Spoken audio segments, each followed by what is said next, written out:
Hello, hello. Sorry I missed yesterday. I was sick, so I wasn't able to stream. But I feel a lot better today.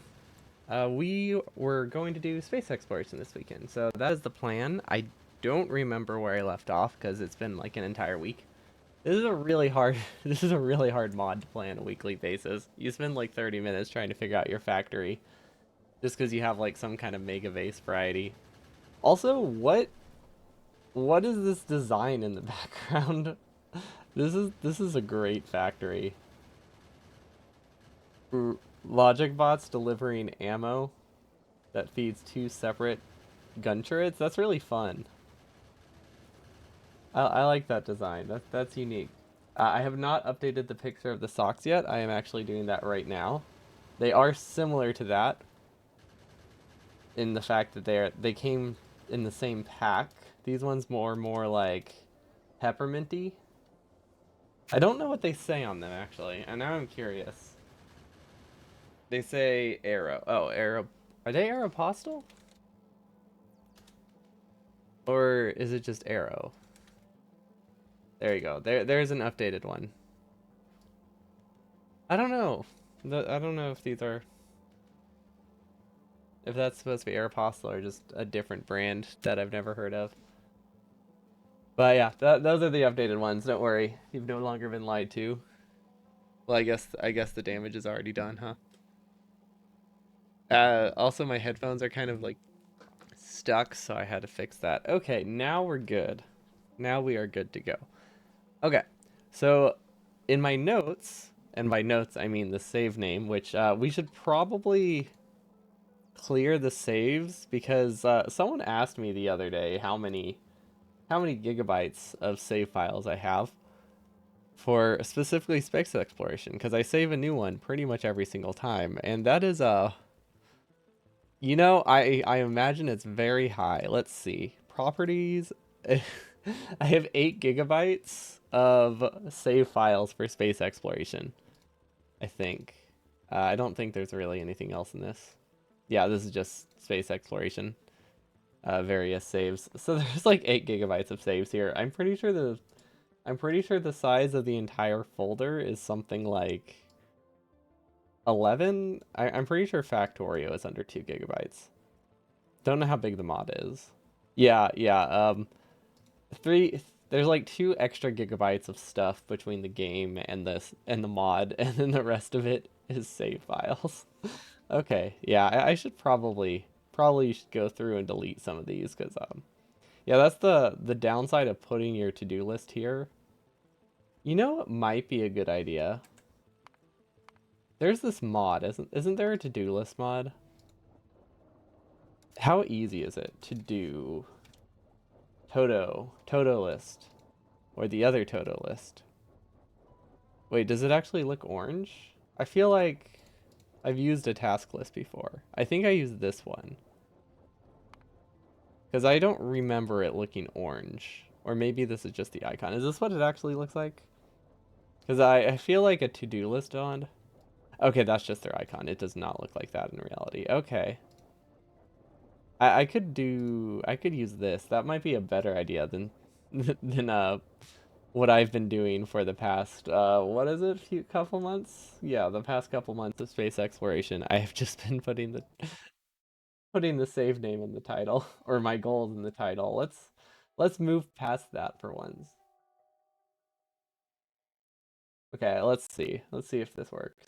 I'm never going to use it, and I guarantee you I'm never going to use it. It's just going to be something that sits in the top, just like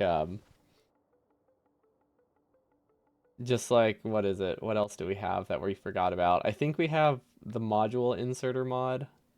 This one, the advanced version, we never use. And obviously, I always forget about Informatron. So I mean, this is has so much useful information. To-do list, working terrain network, city blocks, organized anti-patients. You see it coming? Oh, trust me, that's a long ways away. The gap between to-do list and a working terrain, I think, is pretty large. No idea what these are.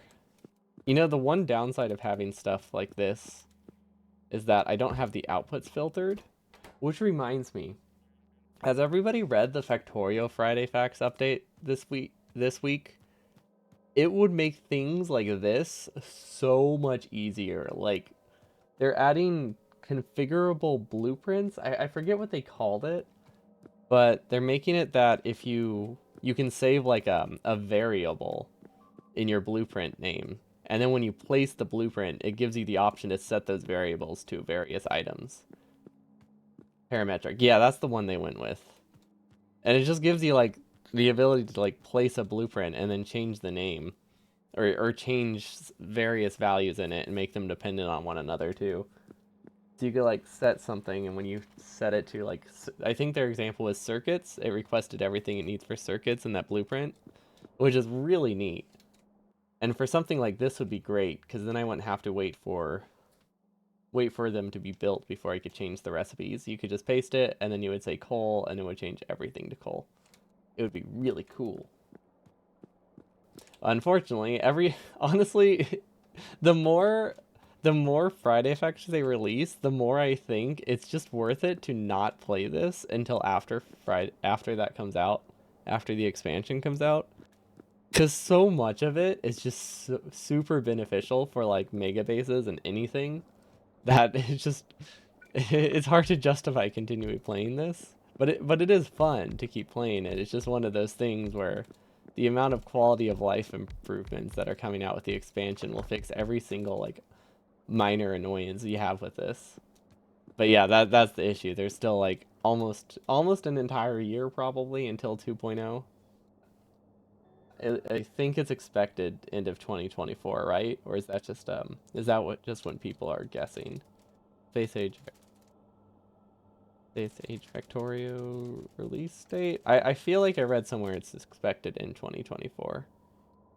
Or maybe just in 2024. But that's assuming it's not delayed, which is always possible. So we can probably assume at least like 6 months or so. And I would have to find a new mod. Maybe there's like a smaller mod that but I mean this one has been fun. This one's been fun still. Okay. So, we needed rocket fuel. There are a couple ways we can do that. Easiest way, of course, is to find more oil on the main planet, but it's not necessarily that easy per se. It's simple, I guess, but the thing is if we do that, we need to clear a lot of bases. And I don't really know if I want today to be a biter killing day, because I'm feeling pretty lazy and fighting biters sounds above my pay grade right now. I mean, there is a lot of oil on this planet. I'm pretty sure the amount of patches we would get would like multiply our oil count by like 5 times. Although I don't know if we're limited by oil. I should probably check that before I try to make plans. Let's see. It looks like, let's see, where is the train? Okay, it looks like we are actually kind of using our oil as fast as we produce it, or almost as fast as we produce it. Let's see. These are blue. That means they're not activated. This is activated, or this is full. Okay, so we could produce a little bit more rocket fuel on the main planet before we have to import from elsewhere. Because all the ones that are white, all the things that are oil that say white, that are white, those ones are not full. So these are not ready to be picked up. Let's see. Are there others? It's really just those. I guess we only have like 4. Do we really only have 4 oil patches? I mean, I guess technically we have this one, but this one is pretty much exclusively filling up flamethrower turrets, so I haven't really bothered to change it. Let's see, we could, if I could get this section walled off, that would be pretty nice. What does that give me? It gives me some more iron I could grab. It gives me some oil. The oil is the main thing. I'm just realizing I haven't actually scanned Novice, which I feel like I should probably do, right? We have not scanned my main planet. Oh wow, that scans, I mean, decently fast. Yeah, let's scan that. Maybe something over here will be easy to go to. Oh wait, this isn't connected. Why do we have turrets there? Maybe we hadn't explored. Maybe we hadn't explored yet before we built that. I mean, it's better safe than sorry. It's not like walls are expensive. I mean, they are, but we're not super limited by our ability to produce walls unless we suddenly like make an entire new base. We're not gonna sit here and just stare at that. Let's figure this out. How's our power? That's a good starting question. Power is fine. We could do this. We could do the fancy Steam setup here. I don't know what these are for. I think these are for burst production. Wait, wait, wait. I just realized something. There is. I think there's a coronal thingy, whatever it's called. Um, the energy bombardment, whatever it's called. I cannot think of the name. Let's see. Where is it? Delivery? No. Space energy beam. Energy beam. Coronal mass injection headed for Chiron orbit in 20 real hours. Okay, that is a ways away. Estimated is zero point 0.4 gigawatt peak power. Okay, never mind. I think we're good. It's just a matter of did we set it up? Because I think we did place one. There should be an umbrella somewhere on this planet that I placed in the most random spot, which was a terrible spot. Okay, I remember now. There is technically enough power here. There's technically enough power here, but barely. What is the limiting factor? These give 480, right? Do we have any solar panels here? I mean, they're not that great anyway. Hello, Toporoco. I could I could do a steam buffer if we have tanks. So do we have tanks over here? We have 81 tanks. What else do we have? Do we have turbines? Okay, so we do have 267 turbines. I could make a buffer. That's not a terrible idea. Yeah, no, that's not a terrible idea. We have it. We might as well. We might as well plan for it. And then I don't know if we have enough substations. We'll see. This would need to go, I think, here. Yeah, that powers everything perfectly. Cool. So we have, I said we had 80 tanks, I believe. 81 tanks, which means we could do like 4 of these, which is pretty solid. And all this will do, really, is give us a little bit of extra burst power for whenever that coronal, the massive whatever thing, the energy storm. Let's call it an energy storm. Whenever that thing hits, this will just give us a little bit more burst stuff to work with, which sounds very nice. Very, very nice. So we don't have to stress about it too much. Because I'm pretty sure it's fine as it is, but barely. It's barely fine. And if it browns out, we are doomed. Because I'm pretty sure I do not have a separate power grid for power poles here. Because I thought we would be able to get a little bit extra power, but oh well. Let's connect the steam. I don't think it really matters what connects to what, because this has like an entire like 24 hours to build up steam. But I could connect them. I should probably connect them. Just so that way it doesn't really matter how it's built. There we go, that looks good. Also, completely unrelated, I was playing a bit of Dave the Diver today, which is why I started stream like 10 minutes later than I intended. It's a very cute game. It is not what I expected. It has that Stardew Valley, that weird Stardew Valley vibe of it is more stressful than it should be for the type of game it is. It's still very fun, but there are some stressful things about it that I feel like I was not expecting. You know, like if anyone's played Stardew Valley, if you die in a, well, I guess if you die in the caves, you lose most of your stuff or a good chunk of your stuff, which is really stressful in genres like that. I'm not good at them. When I play a game like that, I play it to relax, so I'm not paying that much attention, and I tend to die a lot. But other than that, it's a very relaxing game. Aside from the stress, it's very relaxing. Okay, so this should increase our burst power by a pretty sizable chunk. If I put a pump here, I think that would be better. No, wait. No, it doesn't matter then. I was gonna say I think it would be better so that way steam doesn't flow backwards, but it's really, I don't think it's gonna make a difference. Because this only gonna be at peak power for a very brief moment.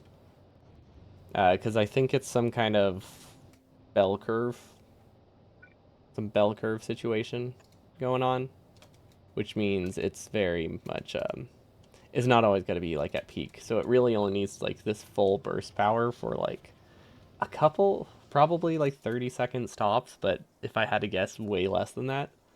Like so less that probably like a pipe buffer would have almost worked. Because we're like 10 gigawatts. Sorry, we're like 0.01 or like point 0.04. I think we're like 0.04 gigawatts short of being able to handle the mass thing, the energy beam. So it's something that's very, very low priority. It also isn't happening for 20 real hours. So it's a very low priority. Oh wait. What's going on here? We're backed up on light oil. Interesting. Interesting. Oh wait, we can upgrade these. We can definitely upgrade these. Is that what we're limited by? No. No, it is not. Okay. So this will hopefully solve something. I can't imagine it will solve a ton. That is, wait, what was that? How did I open that? Oh, I right clicked on this when the UI shifted because it sorted. Gotcha. Okay, so we need speed modules upgraded to speed 2s and efficiency modules updated to efficiency, not efficiency 3s. I don't even know if we can make efficiency 3s. It's been a while. It's definitely been a while, but I'm pretty sure they required Vegemite, right? Okay, I know that's not what it's called, but it's what I think of every time. Oh wait, no. These require, no, efficiency 3s require them, or efficiency 3s require cryogenite. Never mind. I think they require cryogenite. Yeah, like a cooling rod. What is it that requires the Vegemite? Is that, oh, I think that's productivity modules. Like I was considering going for prod 4s, which meant I would have gone to a Vegemite planet, and yeah. Then I decided energy and material science sounds a lot more useful than Vegemite. Does this look right? Nope. Oh, I chose the wrong one again. I think, oh, I see what it was. I assumed it would be the second row, but because I'm upgrading to prod 1, it's obviously not shown. That's why I fell for it twice. It is tier 4. Okay. So tier 3, what does tier 3 prod modules require? Why don't we have that many of those? Prod, they're not called prod 3s. I guess I could also just search my crafting menu. Oh, vulcanite. Oh, we have plenty of vulcanite. Wait, we can make so much more of this now. We have a pretty good supply of vulcanite these days. Also, can these be upgraded? I could give them module beacons, which that does remind me. Do we have better beacons yet? No. Yo, what's up, Losnar? Welcome, welcome. Where's my oil? There's my oil. Okay, those are all fast as they can be. Okay, this actually won't do much. I think we have a different bottleneck than I expected.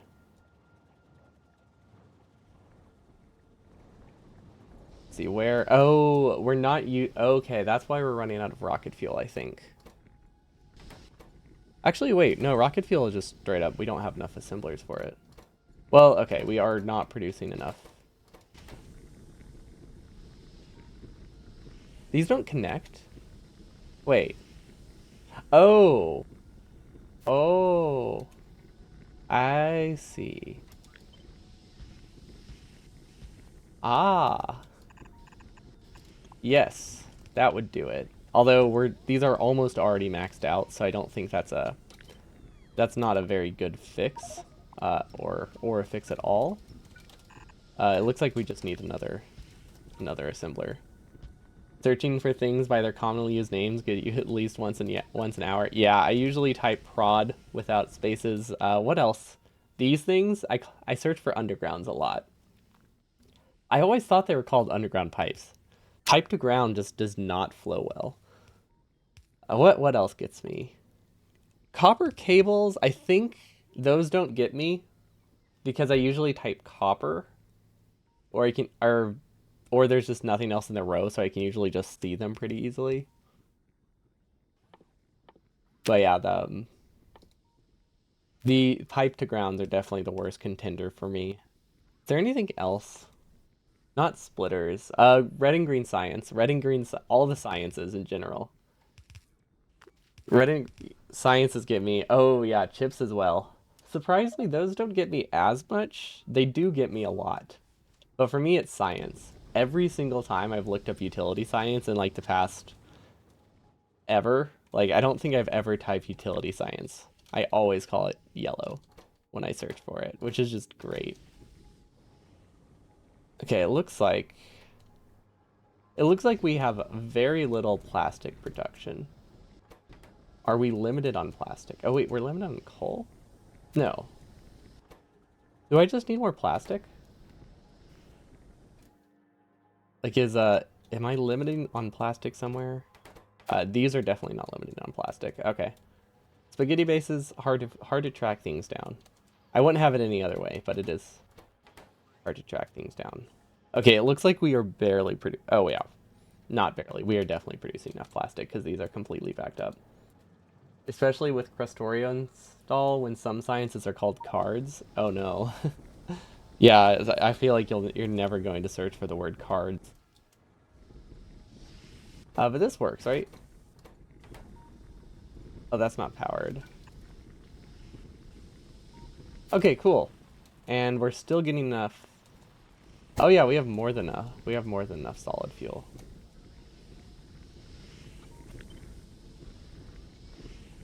I might move this down here. So that way I can put more rocket fuel. Because really the thing that we need right now is rocket fuel. And so I don't have to deconstruct this every time I'm going to move it. Because we just switched to nuclear power. These are pretty much entirely useless. In fact, I could probably shut them down. But I'm scared to. And they don't run that hard, so I don't think I'm wasting a ton of fuel by not having them, or by still having them. So we should be fine. Yeah, let's do more rocket fuel assemblers. There's no way this is an entire belt of rocket fuel. I hope. I say that with certainty, but I have no idea.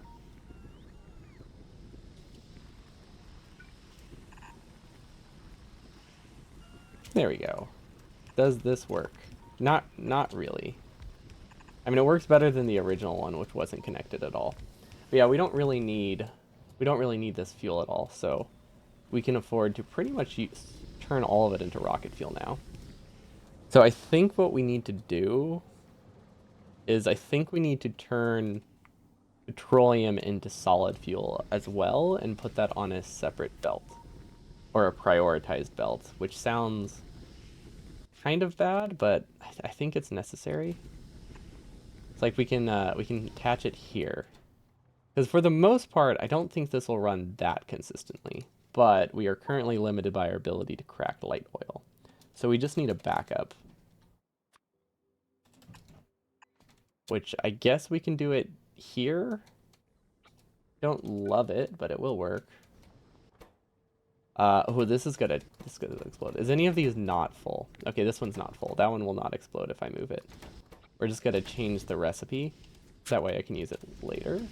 And we're gonna change it back. Because these had like 50 solid fuel in them, they would have, I think, spilled it everywhere. Honestly, we might be able to fit it here. I'm not entirely sure how many we need. But it can't be a lot. I know it's not a lot. But it is possible it's more than I'm expecting. That power, oh wait, that powers everything. Oh, that's nice. And then we still have not set up hotbars for different planets, which makes sense. I just don't know what I need. I mean, realistically, I should have a planet hotbar and then a space hotbar, which is, that is definitely possible. Should that be my goal? Should I add that to the to-do list? I'm gonna add that to the to-do list. It's realistically something I should do now. Set hotbars for space versus land. There we go. We're doing a to-do list for that because there's no way I'm going to remember. And I don't want to do it right now. Okay, so this solid fuel, no, petroleum greater than 20,000. I mean, these can be pretty full. Let's make it like 80% full. That seems reasonable. Okay, solid fuel for petroleum gas greater than 20K. I think one inserter is enough. Yeah, especially with stack size. Okay, so that should work. It also works well with power poles. And then we don't have that much space belt here. And we just connect this all the way up, which probably a mistake, and then we input prio left. And then also combine it here as well. Because basically the entire goal of this is to make it that petroleum gets consumed before light oil if petroleum is very backed up. Because petroleum being backed up breaks, I think, everything. Yeah, I'm pretty sure it breaks everything. Like, it breaks all of the cracking, of course. Or it makes it very slow. Honestly, it almost is worth just getting rid of the prod modules and just replacing them with speed modules. Do we just need more rocket fuel? I could get more rocket fuel assembler. Honestly, we probably should just make this entire thing rocket fuel, huh?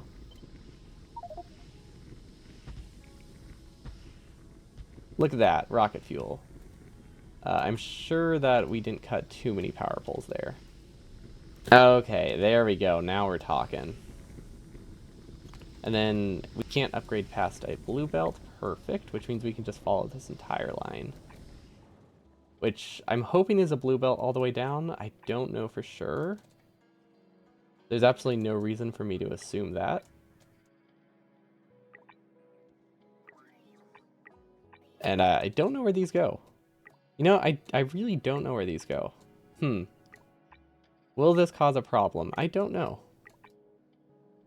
We are keeping this planet as spaghetti just for the fun of it. Future planets will hopefully be using trains, but I feel like Novice just has to keep the roots of things. Because I would feel awful if it didn't. Even though this is making everything so much harder. Okay, we didn't need to upgrade this one. Good to know. Good to know. That one was not where most of the rocket fuel goes. Also, wait, why is rocket fuel so backed up? We're rocket fuel limited, right? Am I rocket fuel limited or am I liquid rocket fuel limited? Wait, do I just need more rocket? Do I just need more of these? I thought we were limited by solid rocket fuel. But obviously we're not. Okay, that's a very easy fix too. And it could just be because we launched like 20 rockets last time and we just lost all of our storage. But that should work. Everything is powered this way. Perfect. We get way more rocket fuel. And then this will keep it that petroleum works. Cool. These should be emptying now. Did these not make it back? I feel like these are one direction. Where did these go? Wait, where do these go? Hold on. Where are these supposed to empty out? Oh, they do go back into these tanks. Okay. So it's not one direction, but these probably are having pressure problems. I could make the tanks one directional, but that seems like a bad idea. What if I add... Well, I can move this roboport. No problem. I could add this in the middle, so that way I think things empty faster. I really don't know what the bottleneck is here. I feel like it's just pipes being pipes, right? And also the fact that they just had so much backed up that it's taken a while to clear. Yeah, that's probably it.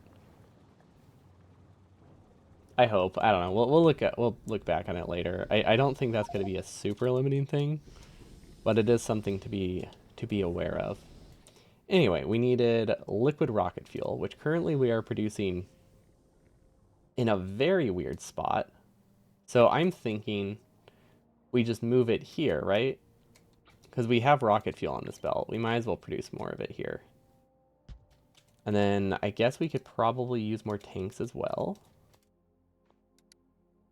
Although, if we have enough assemblers, we definitely don't need more tanks. Where does liquid rocket fuel go? I guess the tanks can just go in whatever random spot I want them to go. Because this does not feel like it will increase things that significantly, right? No, this definitely won't.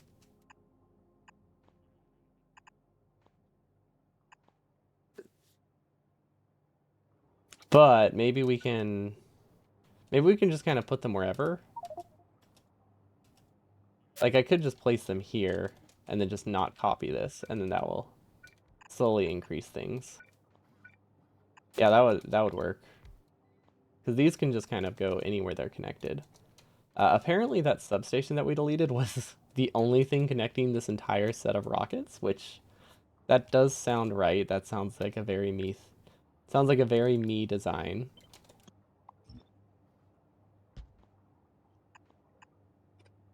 Okay, I like this. I like this enough. I guess I can't say I like it, but it's good enough. It's functional. It does the job. Except for the fact that they're rotated the wrong way.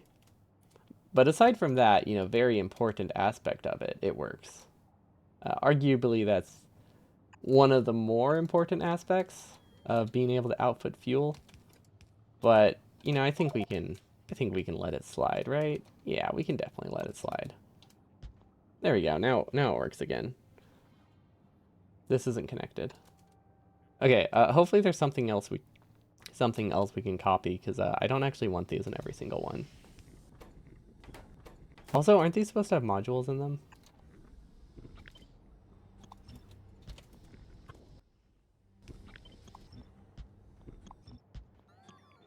I don't know why they didn't. I must have deconstructed them at some point. There we go. Okay, and then we can also copy the beacons from somewhere because we definitely have speed beacons. These things. We can attach these, which it is going to be kind of wasteful. Like they're only going to a single machine each time, or maybe two machines max.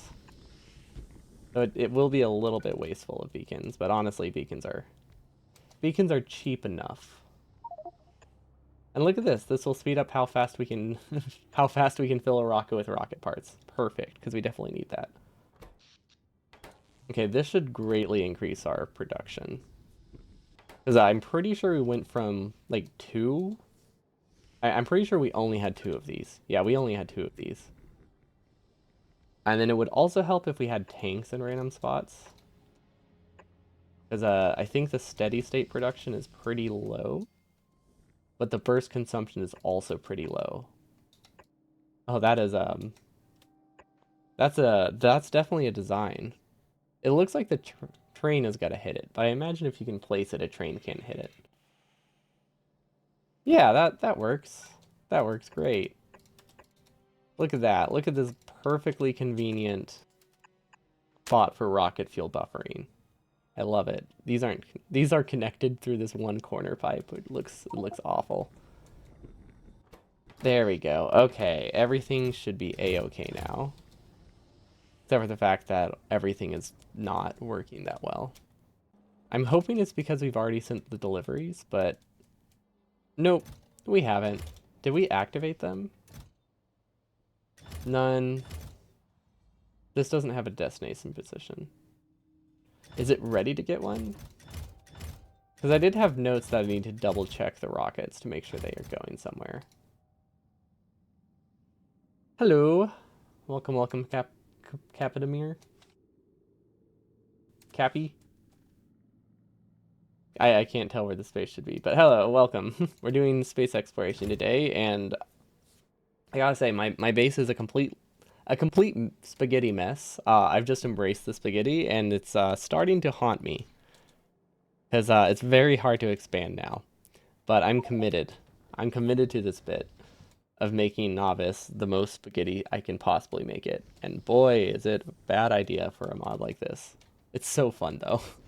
It's so fun to try to track down a belt after it's split like 4 separate times to see where it's actually supposed to be going. Okay, liquid rocket fuel, way better now. Now we need to figure out why I'm not producing any green chips. Like, this is a very abysmal amount of green chips. I don't know where it could be going. Because, like, look how many we have here. These are completely backed up. Oh my gosh. How did we miss... How did we miss such a large section of our base with that upgrade planner we did? We cut off, like, 80% of our green chip production. Like, probably 80% of our green chip production. Okay. It's making a lot more sense now. You've never played Factorio. Oh, okay. Yeah, it's usually when people get to larger bases, you switch to something like trains or if you want to use belts, you do what's called a bus where you just have, well, I do actually have one bus. Kind of. Not really, but it's supposed to be one where you just have a lot of different resources on like one side that you branch off to send where they need to go.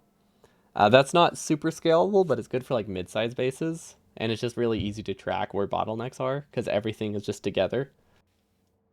A lot of people use trains, especially like city block stuff where you can just paste stuff wherever. I do have some trains. They're not that functional.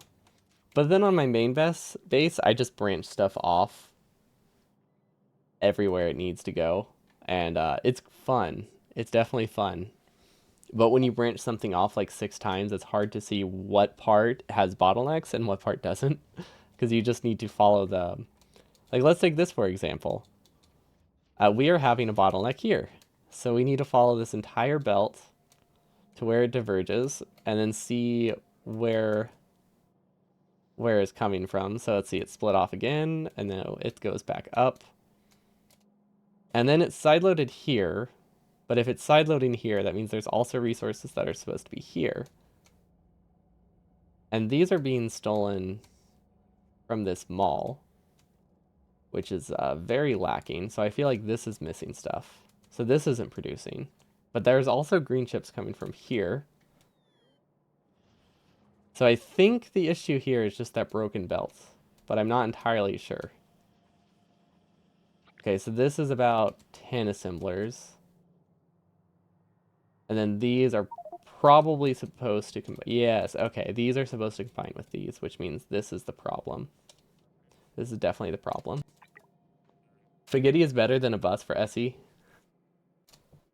I guess it depends how large you want to make the bus. Cause like you can make a decently you can make a decent like a decently small bus that's still very helpful, like half a belt of everything or one belt of everything, and it's gonna be a reasonable size. If you want to make like a full high throughput bus, I think yeah, if you're gonna do that, you might as well just do spaghetti than like a 4,000 wide bus. You're too scared of the game. It can be overwhelming. It's very fun, especially you can set smaller goals, but it's also easy to do way too much. Hello, Jammer. Welcome, welcome. We're trying to fix my factory because the other day I upgraded it, and it turns out I missed like half of it. Uh, Basically, we have a lot of this, and if I'm being honest, I have absolutely no idea how. It makes no sense to me how this happened. If somebody knows Factorio better and could explain why I have random gaps of blue belts, that would be that would be great. Cause like I don't know what I did. I do like a corner maybe? Cause how do I have this random section upgraded here? Like this square is upgraded, but then somehow this wasn't upgraded. But I swear I did the entire base at once. Was it just a visibility thing?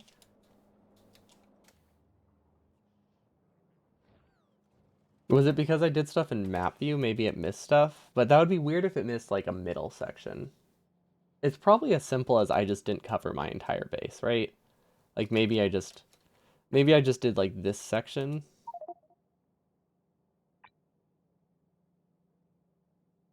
I mean, this stuff on the bottom is definitely new. But like maybe it was a radar vision issue. Could be a radar thing, which means it's actually kind of hard to upgrade.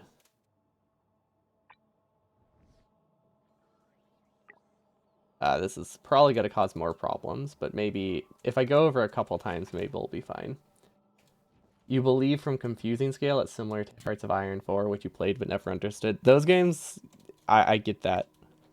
I have played those games as well. They're fun to like click the buttons and build a fact or build an empire. I never understand why I'm doing works or why it's not working, but it's fun to just make a it's fun to just make a civilization. I mostly played Stellaris, which I think was a little bit less confusing. Although the scope of it was very large because it was space, but I think that one was a little bit more streamlined, and even that one confused me. But hopefully that upgrade fixes things. It's also going to break a lot of things temporarily, because the way it's called belt weaving. When you do something like this in Factorio, red belts don't interact with yellow belts, so you can pass resources like along the same row, like this. But if you upgrade these, it breaks it because now they're the same color, so now they're considered the same row. But what happens if you use an upgrade planner is you had a similar issue where you upgrade half of it somehow to like red belt and half of it to like blue belt, so now they no longer interact. That's what happened over here with the green chips, which is hard to show now. But basically, one half of these was blue, one half was red, which I don't even know how that's possible. It has to be a map view thing, because normally you can't upgrade one half without upgrading the other. Unless maybe it was cut off by vision. That has to be it. It has to be something bizarre like that. Why so many buttons in Hearts of Iron 4 and why so little explanation? I feel, whoa, like screen buttons? Yeah, there are a lot of buttons for sure. I was thinking like hotkeys, and like I feel like you just need a mouse. But yeah, there's so many different things to click on. Even Civilization, I get really confused when I play Civilization because things are never sorted how I would want them to be sorted. It's like if you play it enough, you get used to it, but I just don't get to that point. Then I'm just confused every time I start. But that should fix this, I think. Because, yeah, I'm pretty sure the issue was not having radars. Because I think this is where it was broken, right? No, it was broken over here. There is definitely a radar there. Oh, wait. No. Am I browning out? Why did I lose vision there? What's happening? I wonder if it has to do with the scan updates. I don't know. But it looks like we've pretty much finished scanning this planet, so that's good. We can decide now if we want to expand oil production on Novice. This is a lot of red, which not a huge fan of, but at least I can say I've captured about like 10% of the planet, which is a lot more than I expected. I guess the space exploration does make things pretty small, or makes the planets pretty small because you have to go on so many. Oh my gosh! Oh my gosh! We were so close to uranium, guys. um, so yeah, if a lot of people probably missed the first 50 hours, but basically this was my entire uranium patch right here. This would have been enough for like a couple hours maybe of fuel. It's a grand total of like 20,000. No, 25,000. It basically just generated my starting patch on top of water, which I'm pretty sure made it that it just doesn't work. Because it put it on water, I couldn't get uranium. Yeah, yeah, I could have done core mining, but like it wouldn't have been enough to get me enough to like run a base, because most of this was shipped elsewhere. But like the core mining that I have right now is actually it's not a ton, but I usually can run like these 12 consistently. But it wouldn't have been enough to power my base. It was enough to give me ammo though. I at least got ammo from it. I think part of the problem was that I was having power issues, and solving power issues by putting like 50 core miners in the hope that they eventually give you the money back or the power back was a little bit too risky, so I didn't invest too much into it. even if it could have worked. But I just didn't have the power to do that until I got uranium from somewhere else. And it turns out I was 400 tiles away from a fairly large uranium patch. Like 1 million uranium. That is more than enough for me to have started a decent sized plant. And honestly, just in that ring everywhere, there's probably a total of like 2 million uranium, each like 500 tiles away from where I ended up stopping my base. That's great. We got it from another planet. And fortunately, that other planet does other things, so it wasn't worthless. But yeah, we could have saved some time. We need to figure out what the problem is with core mining as well. Also, was it you? I think it was you, Lennon, who was telling me that productivity scales weirdly with this. I don't understand how, though. Oh, is it because it says the mining speed 100 per second? Like, is that as opposed to the expected resources? So it gives you stuff based on the mining speed? Maybe? No, that one makes sense. I'm just wondering how it manages to be so broken. I believe you. I'm just curious how it actually works. Like, what is it scaling off of that it has that kind of, I guess, bug? I also have no idea how I would test it. So I'll just have to believe it. But yeah, I just don't see it. So you get a base rate of cores with one miner, and every mining prod buffs every core by 10% of that base rate.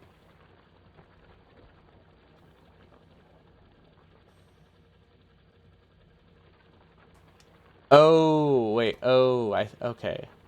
I think I get it.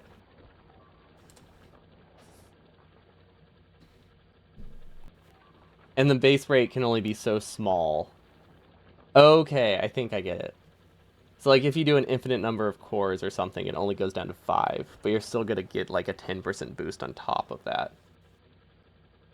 What do those words mean? I don't quite get them either, but I think I kind of get it. But maybe not. No, I feel like I'm misreading it. The moral, the point of it is that apparently you get a lot of you get a lot of free resources. That's the gist of it. You get a lot of free resources that you wouldn't expect to be getting, which is great. So if you get 15 per second from one core miner, then every core miner gets 1.5 for mining prod research. Okay, but if you have two core miners and they each give 10, that means they're each going to get 10 plus 1, right? Or they each got to get 1.5 still.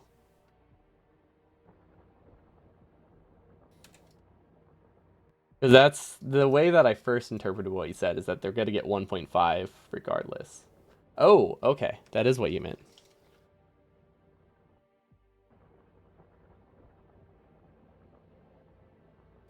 But yeah, basically these are a mod thing since you don't play Factorio. These are from a mod called Space. The mod I'm playing now is Space Exploration, and they give you infinite resources, but they give you it very slowly. But apparently, based on what Lennon just said, it can be very, very broken later on. So it starts out being awful, but once you like overcome the inefficiencies of it, apparently they get really good. So that's what I'm working towards right now. I feel like I could probably put a drill here and somehow get it, but I might expand my wall.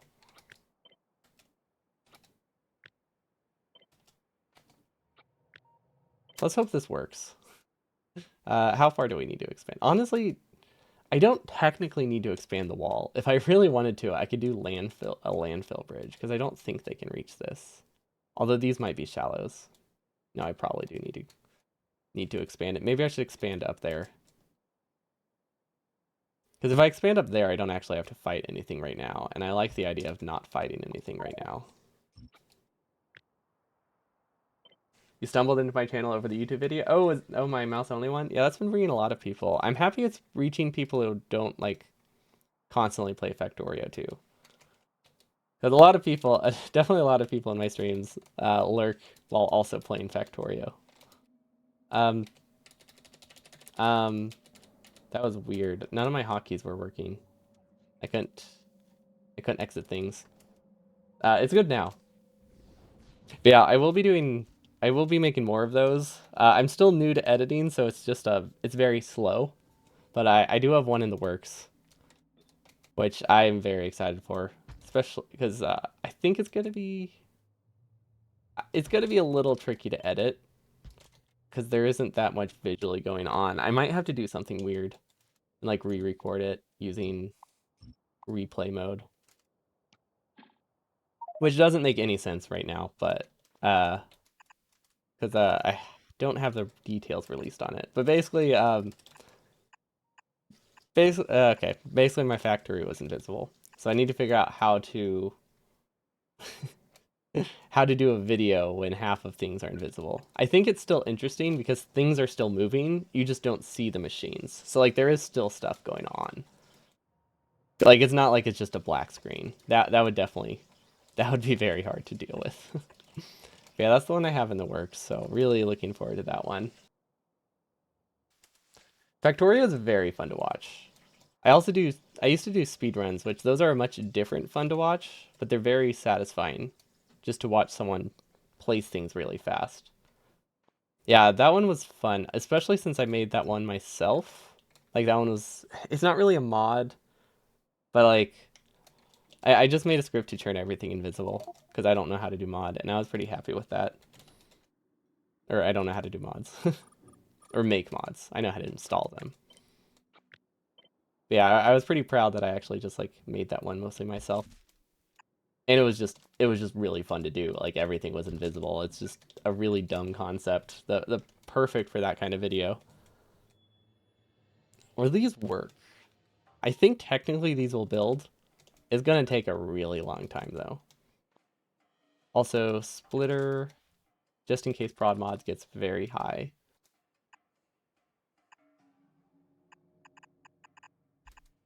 Okay, can we make it across without landfill? Oh, we can. Oh, was very surprised by that actually. I didn't think it would make it. The next step after that is Factorio with invisible biters. Oh, did you not see the run? Biters were also invisible. Um, Everything in the entities folder was invisible. That includes rocks. No, rocks were not under that folder. Um, Cliffs, I think, weren't invisible. Biters were invisible. Or on the ground was invisible. Things in the map weren't. Isn't there a way to disable the map? I didn't know how to do it, so I didn't. But I'm also so tunnel vision that I wasn't looking over there anyway, so it didn't make a huge difference. But I feel like there we go. Yeah, there's a hide minimap thing. Like, I could see ore on the map, I couldn't see it on the ground. So patches were invisible. Yeah, not many, I think most people play with this on, but yeah, there is a way to disable it under interface. Because it's so useful. Like, I wouldn't want to disable the map. It was especially useful when things were invisible, because it was the only way I could tell where ore was. But yeah, ore on the ground, patches were invisible, biters bases were invisible, acid was invisible, which was very rough. Especially since I thought it wasn't invisible, but turns out that was the biter blood, not the acid. So that was unfortunate. Should I just send this belt all the way over there? I feel like I should. It's not worth setting up a core set. Also, I think I need to change how I do the core drills. Maybe we should do train stuff today.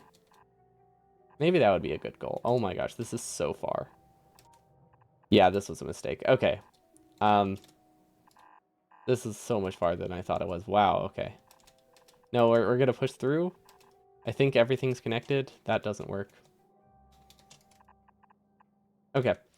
Uh, Basically my trains aren't good. That's the gist of it. And I've been slowly changing them over to not being as bad. Next step, Factorio without belts. Someone's done that before. I haven't personally done that, so I still want to. Because I think it would just be fun to do.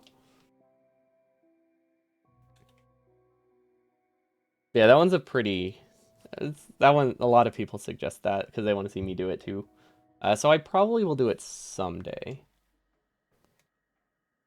But there's already a pretty popular video on that one, so it's not super high prio.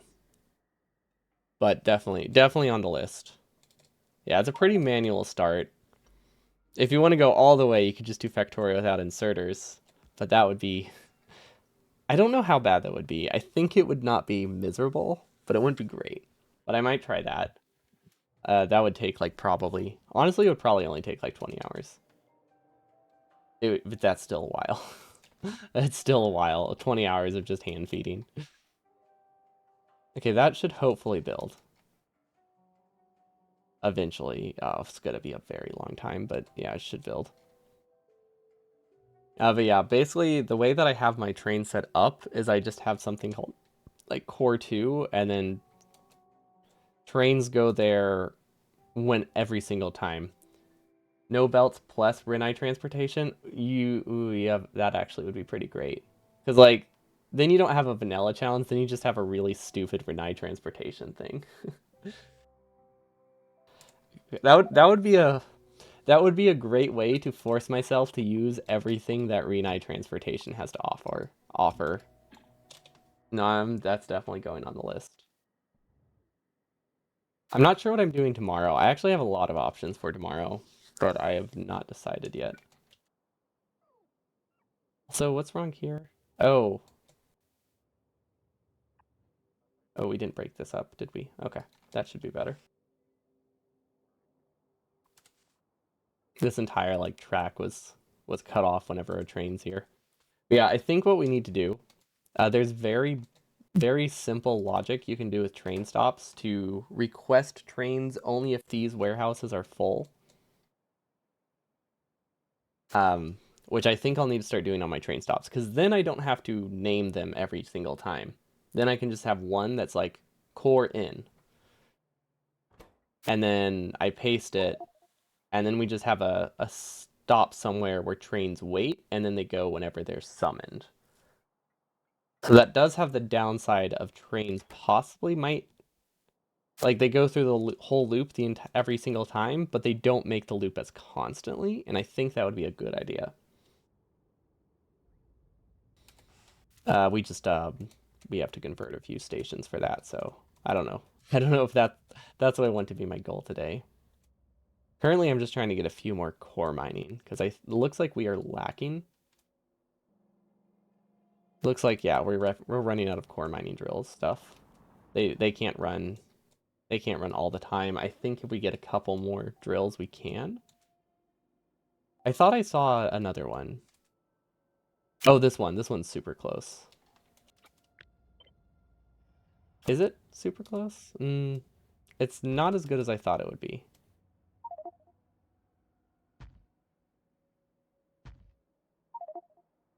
But I think I could technically make it there without going there myself. It's just not a good idea, but I think this works.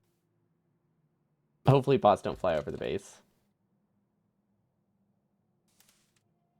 Yeah, I mean, a lot of things I say will probably be randomly about Factorio, and specifically this run, which is like already a more complicated Factorio. But if you're ever confused about something, feel free to ask. Or if you ever have things not related to Factorio, that's also fine. I mostly talk about Factorio because that's what I'm doing, but like I don't have one of those rules that's like we can only talk about the game I'm playing. That's just what I mostly do because so that's what we're playing. But yeah, no qualms against that. Yeah, happy to explain things if I can. Some things I don't understand that well, but I will do my best. Like train stuff, I don't understand trains. I'm understanding them more, but I definitely can't say I understand them. Wait, wait, is there any way for me to get this? This is so far away from all my train tracks. How do I get this? Um, hmm. You know what? I'm I'm going to do what I said. I'm gonna set up a better way to do the core trains. I think that's the only way to do it if I want to get any more, right? Like we have to we have to have a better system. So first things first, we need more roboports, which we're just gonna paste a few and hope they connect, which they should. If we put a gate here, that would be useful. We can also branch off here, maybe? That could be good. Yeah, I think... Yeah, no, that'll work great. Okay, so we have a gate. And now we'll be able to cut the train through whenever it's placed. Okay, we'll deconstruct it first. And then I think we place the gate. Yeah, okay, that's the build order for that. That's how you manipulate it. You have to deconstruct it first. Does this work? Yes. Oh, wait. Oh no. Oh no. Why? Okay, there you go. Those connect, but there is there is like a tile range between them connecting and it doing a weird loop. Okay, it should be good now. And then honestly, that was actually a really bad spot to branch it off. Hmm. How do I fix this? How do I fix this? Because this is one direction. We need to make a loop. I guess I could make a train crossing, right? I mean, this hasn't caused problems yet, which means it never will. I don't think that's how it works, but I can pretend that if we haven't broken something with a train crossing, then we never will break something with a train crossing. We can test that theory for sure. And now we loop back here, and then everything is a-okay. Only downside is it doesn't actually have train signals right now.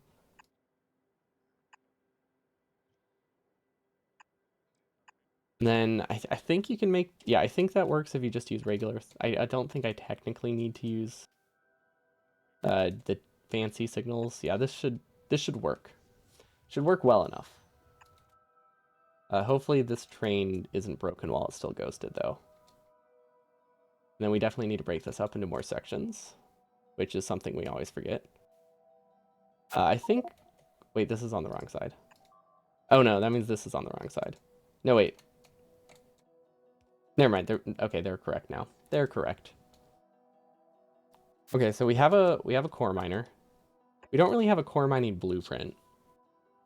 Honestly, with core mining, I should probably set up a blueprint directly into a warehouse. Is that wait, is that a good idea? Would that be bad? How much does one train hold? One train holds four. It holds like four, right? Four trains. That's 40. Is it 40 each? Yeah, one train holds 40 resources or 40 stacks. A warehouse holds 512. So one warehouse split into four trains. Is there a way to do that? That isn't awful? I guess that is the question. Although, wait, these might not be on a grid. I don't know how these generate. Never mind. Direct feeding into a warehouse wouldn't necessarily work. Because that is assuming that it is on the exact same grid as a train, and that's not a guarantee. Okay. Yeah, it's probably not a guarantee. What I could do is have one belt that I manually place after to shift it by one tile. That could work. Because it would be really nice if I could just paste one thing and everything works. Okay, let's add a train stop. Outputting to a splitter works. Yeah, we could output to a splitter. What does that do, though? Does that just let me shift it to tile, or... Because I have been outputting into a splitter. Basically, what I wanted to do was just output directly into a warehouse. But I don't think that's that helpful right now. Or as helpful as I thought it would be. It gets you... It lets you get cores on both sides of the belt. Oh, yeah. Yeah, both sides of the belt also works. What if I do this? Wait. I have an idea to make it possibly shiftable. No, that would still be two blueprints. Maybe I should just have two blueprints. Or would it be three? Oh, no, wait. You'd have to have one for this, this, and this. Oh, that's four blueprints, right? Oh, nah, that's too much. Yeah, we'll just... I think we'll just have a train stop that we paste next to it. I don't think there's really a need for me to do this. Or yeah, I don't think there's really a need for me to try to make it a one blueprint, considering it's literally just connecting like two belts. And then I won't be able to set up these early. Yeah, we could just connect it. I like the idea of it connecting to a warehouse though. Just feeding into a warehouse and then splitting that off into different trains. Because that just gives me one thing that I have to read, and honestly that sounds very convenient. Actually, I guess I don't need to do a warehouse. Do I? The only issue is we need to go into 6 trains if we do this. Yeah, we'll just use a splitter. And then somebody said warehouses are bad for UPS. And honestly, we can only fit 1 steel chest in a train anyway. I could probably just do 2 steel chests at each outpost instead. Yeah, okay, that'll work. Okay, yeah, well, we can just do this. You know what? We don't even need to do that. It doesn't need to be balanced because these aren't going to be limited by the inserter filling speed. They're going to be limited by nothing. They're going to be limited by how fast this can mine. Okay, so we're gonna delete this loop. We're gonna paste it again, but for now we're gonna delete it. And then these can go into chests, and then I think I should leave like a maybe I should leave a tile gap. I could leave a tile gap.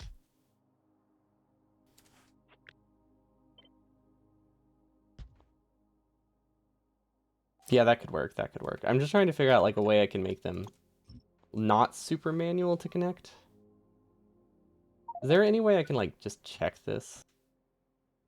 Like, what are the odds that these are on a train grid? Like, maybe they thought this through, and they're like, ooh, people are gonna want to directly fill a train.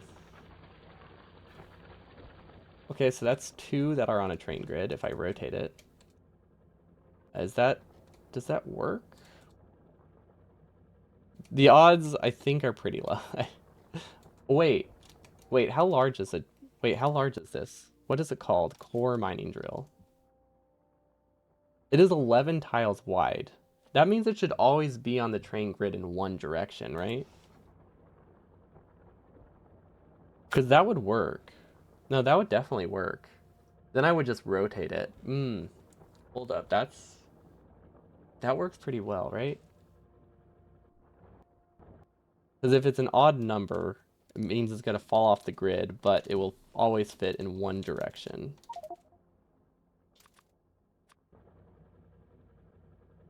Possibly 2. Or maybe it'll always fit in 2 directions. Because that makes things a lot nicer. Yeah, I think it's always going to fit in 2 directions. Maybe I should do the warehouse. I think that's fun. We just need to figure out how to split a warehouse into 6 different into 6 different trains now in a single blueprint.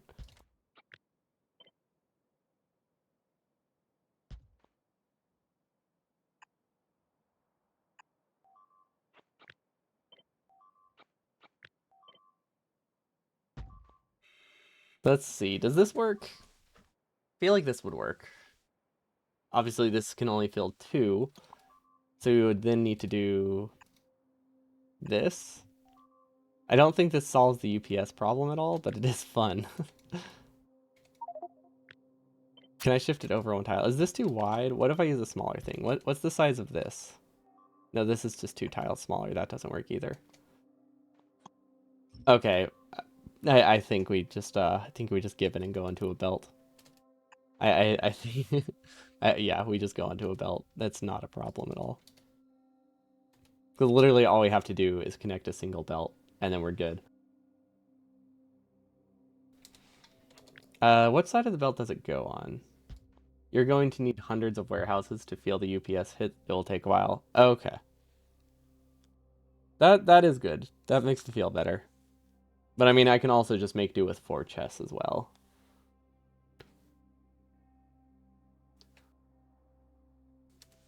I I really want to make this work. I just think this is a very fun. This has a fun look to it that I want it to work. I just wish I could visualize how large a track was without the rail actually being here. How do I do that? How do I simulate this? Do I just go there in person? Do I have one that's already next to a track in this way? Probably not. Also, how fast will these fill with just long inserters? Honestly, fast enough. It just started snowing. I am so jealous. That sounds awesome.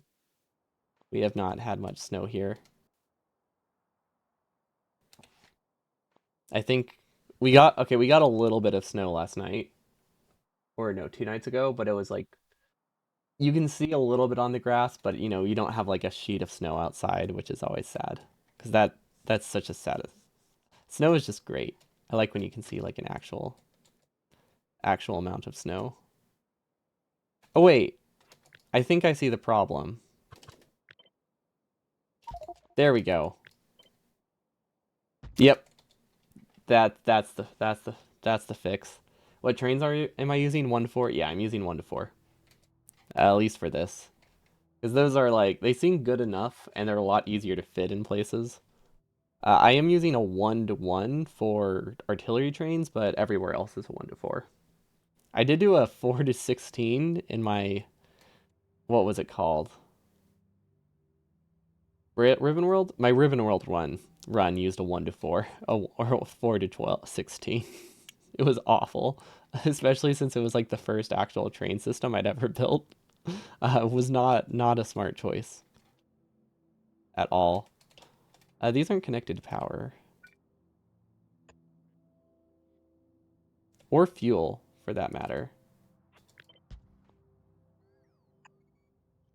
Which is a little bit of an oversight. I'm so confused. Wait.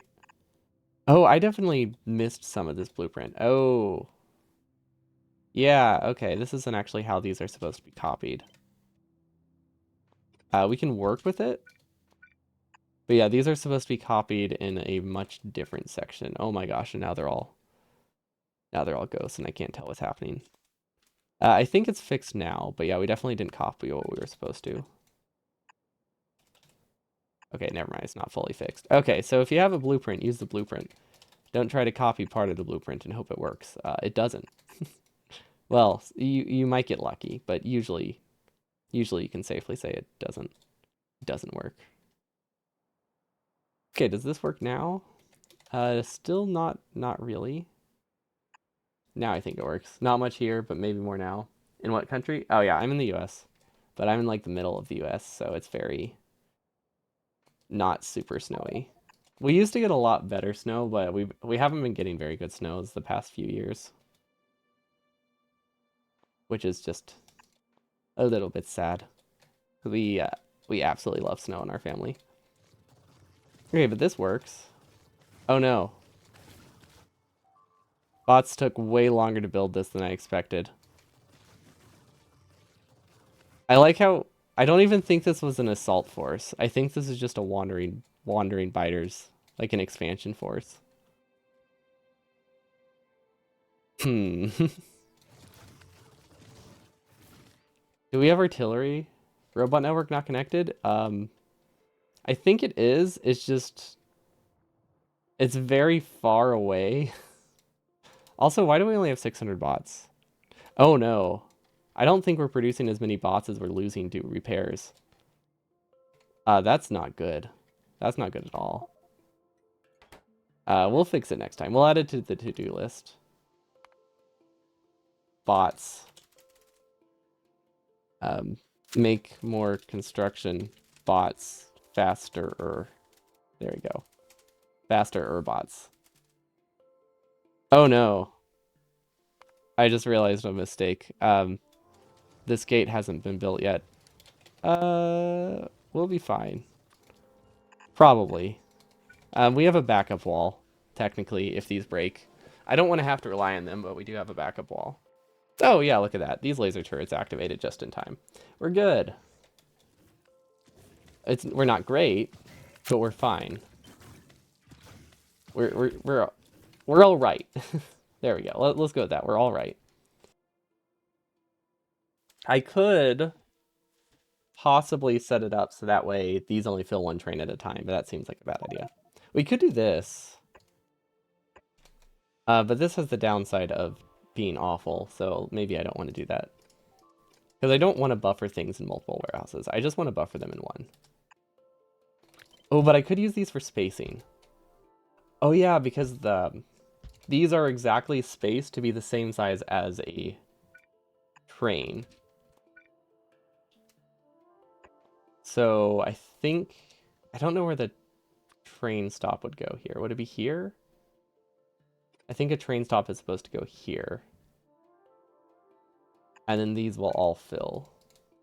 Okay, and then we'll just replace these with a belt. Yeah, that should work. Yeah, we could balance the warehouses with circuit stuff. I just figured we would do this.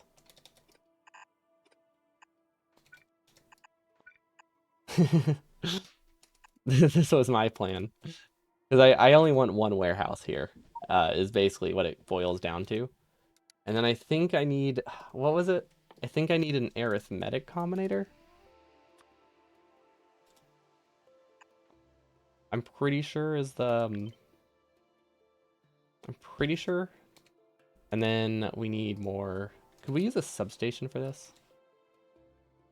Because if I could use like 2 substations, that would be great. Then I don't have to think about power poles. Because that would power everything. Okay, that powers the top. Oh yeah, that's perfect. Okay. But yeah, we could balance the warehouses work with circuit stuff. I figured just go on a belt would also work. Or an inserter chain if I really wanted to. But yeah, hopefully spacing wise this is right. This might be 1 tile too high, which isn't the end of the world. And actually, just in case it is 1 tile too high, I'm actually going to move the combinator, so that way, if this is in the wrong spot, I can just move it. You know what? We're going to do this. We're going to place 3. One of them is correct. And that's it. One of them's correct. There we go. And we'll hopefully get that soon enough. But yeah, this isn't working great. I don't know what the issue is. I think it's just because I just sent so many things at once. Oh, and I did. Oh, you're right. The robot network isn't connected. We must have lost a roboport in the blueprinting portion. Okay, so yeah, that's probably why they weren't building. If I had to guess, that probably is it. Can I move this down a tile? No. I don't know why I thought I would be able to move it down. Okay, so basically the gist here is now we have this blueprint that we can just paste on any core mining. Doesn't matter where it is. And then we should be able to rotate it and it will fit in one direction. Probably. That's actually just a guess. But yeah, I'm pretty sure it's always going to have one direction that works. I really don't know for sure. Yeah, okay, so that's always I think it's always going to have one direction that works. Or 2. Or maybe there are... Honestly, maybe these are just always on a grid. Okay, never mind. Yeah, no, they always have one that works. Or we just got lucky. Use full blueprints if ever playing Factorio for the love of God. Yeah. Yeah, going spaghetti makes it really hard to expand, especially when your expansions are also very spaghetti. Because it just means when you copy something, you're just doing it in parts. Because blueprints just don't work that well whenever you don't, have an organized base. But it's such a fun way to play that I deal with it. What's the button to connect these? Oh, there we go. Rotate. Gosh, I'm so glad I've actually started remembering that. That is so convenient. Very good feature, Factorio. I know you're not listening right now, and also Factorio isn't a person, but definitely, definitely glad they added that. Yeah, you can rotate the unbuilt train stations, and it just makes it a lot easier to connect. Or sorry, rails. and it tries to connect them facing the direction that you're telling them to face. As otherwise, a lot of people, and me included, when I forget about it, you connect things in like parts. Like I would have done this in like three clicks, but because I can rotate, you can do it in 2 or 1, which is so much nicer. Factorio has turned custom into a 4-letter word for me. Is that word city?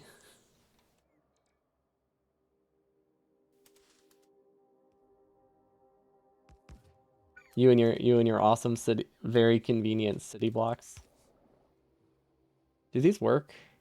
Oh, they do have oil. Perfect. Okay. I really hope this is connected properly. Is there anywhere I can set up the logic ahead of time? I don't think so. I don't really have this built anywhere. We'll just come back to it. We'll just come back to it. What I can do instead in the meantime is we need a train station here, which not sure how we're gonna do this, actually. I guess we'll have a separate train for these new core miners and leave the other one as it was already working. That's probably the easiest way to go about it, right? So we need a waiting station, obviously, which don't really know how to fit that into there. Hmm. We have a couple options. We could do separate stations. Separate stations is definitely going to be the easiest. And because we won't have that many things unloading at once, I think we could unload onto a belt and then have a buffer warehouse at the top. So that way it's a little bit more easy to expand. So basically, I'm just shifting this up here.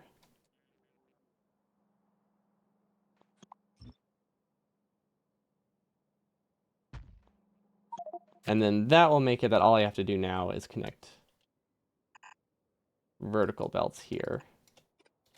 And then I'm assuming we can only get one blue belt at a time, so we're just going to do that.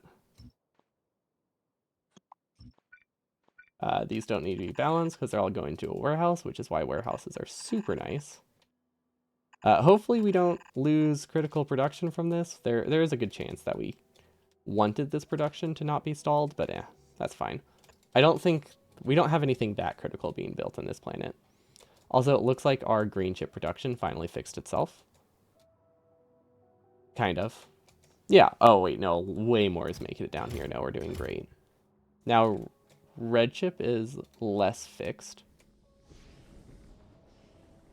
So there could be problems there, or it could just be... Nope, we have problems there. Okay, so green chips... Right. Right, okay. I see. We definitely can delete these. We'll leave the power poles. That's a lot of rockets. Yeah, so we switched over recently to dedicated rockets. They only move one resource at a time. So that way it's a lot easier to tell it where to go, and you don't need any circuit logic. You just say, "Hey, this is my LDS rocket," and you can request it on any planet that needs LDS, which I think it's been really nice. A rocket bombardment. Yeah, we could just send all of them to a single planet and just send stuff everywhere. Unfortunately, these do not deal damage, which is kind of sad. I mean, it's good whenever you mess up and send a rocket to the wrong place. But they instead just litter. They don't destroy the planet, but they do litter it. But yeah, basically, this... yeah, we need a splitter, actually. I'm realizing. We need to change how this is done. We're just gonna delete this whole thing. Leave the rope. Leave the power pole, because I don't know what it does. Isn't there also a space cannon? Yes, there is also a space cannon. But that is very limited and very power hungry. And also, it's very annoying to set up, because you can't really... It's not that pasteable. So rockets are very pasteable. You can just say, hey, I need this one resource. Those cannons you have to manually aim, and I didn't like doing that, so we haven't used them that consistently. And they can only do raw resources. You also can't prod mod the capsule recipe. The capsule's pretty cheap though. But that does remind, there is another thing. Eventually you get the rocket recovery to be so high that it's pretty darn cheap to launch a rocket. The only thing you're really spending, like theoretically, I think you can recover the entire rocket, or almost the entire rocket, aside from the fuel. Whereas, so eventually space rockets become cheaper than space capsules. I think right now, for me, they're like a 1-to-1. I've only colonized, I think, planet, we have our orbit, we have the asteroid belt, so that's 2 or 3 if you count the orbit. Then we have our Kion planets, that's, well, let's not count the orbit, so that makes it 3. And then we have our, this is our Vulcanite planet, and what else does it do? Vulcanite and uranium. And then we have Hera, so only like 5 to 6. And then we have orbits for pretty much all of them too. This one, it looks like we never finished, but we didn't really need anything here. Actually, what is this? Oh, we haven't, yeah, we haven't set the recipes yet. We were going to make a trip here, and then I realized we had to fix some stuff on our main planet before we went and did this planet. But yeah, it's clearly not working. I don't know why. What is the issue? What is the issue? It's missing crushed iridite. We're backed up on sand. Oh. Oh. Yes. That makes it. That makes it bad. Okay. What are we going to do with all this glass? I mean, okay, easiest choice right now. Assuming we have an industrial furnace and some warehouses, is ignore the problem and just store the glass.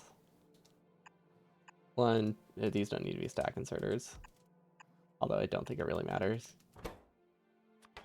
Okay, so this will work. This will keep it running for like, it's a pretty sizable increase. This will keep it running for like 6 times as long, which is actually a lot. It's definitely not a permanent fix, but it will do the job for now. That way these run again. Sand is a very common byproduct that you get on every planet.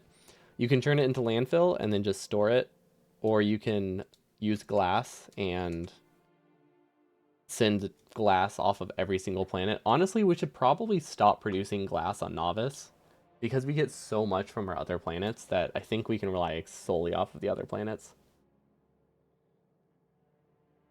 You just need a you need a Vegemite planet, but planetary stuff is so much more medieval evil compared to your system.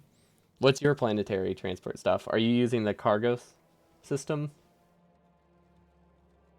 Or, sorry, cargo rockets? That's not what they're called. Delivery capsules. Are you just like launching them with a trebuchet? Because that does sound pretty medieval.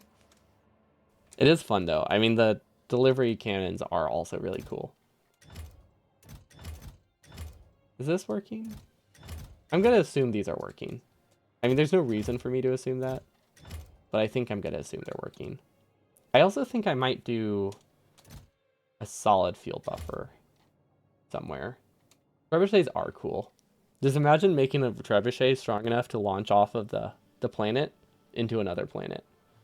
You'd probably you'd probably put a hole in the ground, which would be unfortunate, but it would be worth it. Higher tier prod mods are a pain. Oh yeah, they seem like they cost a lot. And I'm assuming they just keep using more and more Vegemite. Yeah, so these use like entirely that. Ooh, okay. Well, okay, those ones don't. But you have like 8 tiers that use it. Yeah, and you pretty much need those, right? Like you have to have like tier 8 or 9 modules if you want to get your science goal.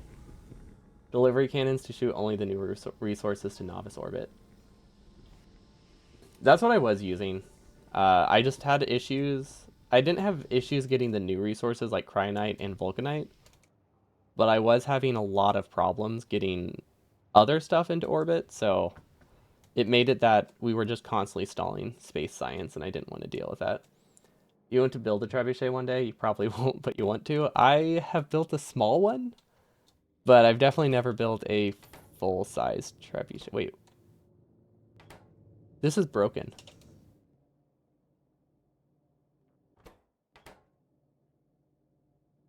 Hmm, that's bad.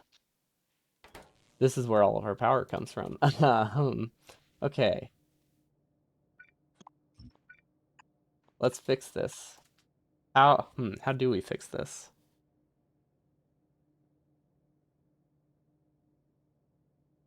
I think we could do circuit logic. Does this get... Hmm. Okay, I think I know. I know what to do. I know what to do. We take this, we disable this one if this chest is full. Enabled condition, fuel cell equals 0. If it's empty, it's disabled. There we go. That will make it that we only that will make it that we only use new 238 if we need it. There we go. Isn't it a dream of everyone to build a siege trebuchet one day? Probably. I mean, that's a great dream.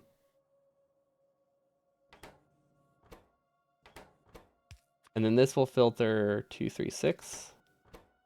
And this will filter not 236. Perfect. Okay. It's not 236. 235. 235 and 238. 236 is nothing. Okay. We have nuclear power again. That was bad. That could have caused a very, very bad brownout if we didn't catch that. Because we would have been on a pretty down. Well, okay, we would have had so much fuel backed up that I think we would have been okay. And these do have a separate grid. Okay, we would have recovered from the brownout because we have so much backed up fuel. But it's not something I want to risk. But yeah, we would have been okay. You're just starting on the space stuff. I only have two first space sciences too. I feel like we're at the same tier of technology. We just have different approaches. Because I only have space. Oh, I guess I have three, right? Because I have prod science, utility science, and astro science. Because is utility science considered a space science? I don't actually know. I feel like it would be, but maybe not. So I either have one or three space sciences, depending on how you count that one. A Mars chocolate bar on Mars. Now that is a dream. I like that. That's a fun dream. Okay, but yeah, this should work. Basically, all this logic does is make it that this only gets new stuff if this is empty. I was hoping that the prio would work, that this stuff would always be consumed first, but yeah, it didn't work that well. Utility and prod. Okay, we are counting those. Oh wait, were you the one who said you're going for Vegemite? Oh no, that wasn't you that said that. Okay. Oh wait, you are. No, you're going for Vitamin. Do you just want the prod fours? I figured I would make that one my last planet just because the other things like space rails just seemed a little bit more useful. But I don't actually know. That was just a guess. It sounded useful. But honestly, they're probably all nice to have. Okay, so I think we have some issues here with pipe throughput, but I don't really know how to fix that. Honestly, we're not having oil issues right now, so I don't think it's something I need to worry about. These are producing as fast as they can. Perfect. Oh wait, does this have a prio yet? This does have a prio. Okay. So we are producing. We broke it. We broke it. I see. Um, will this fix itself? No, it will not. This can't fix itself.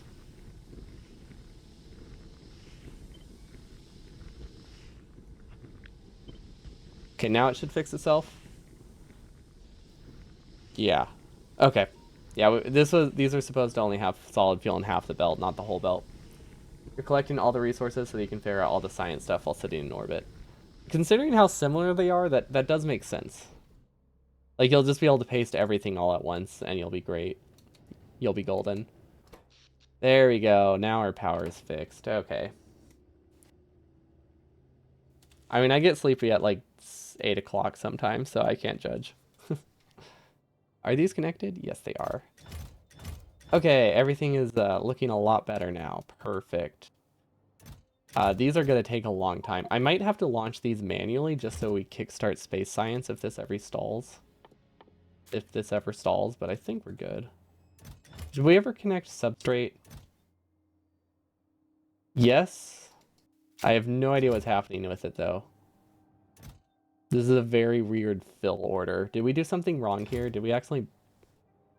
Oh, this is the one... Oh, okay, this is the one that we accidentally started filling with things it wasn't supposed to get.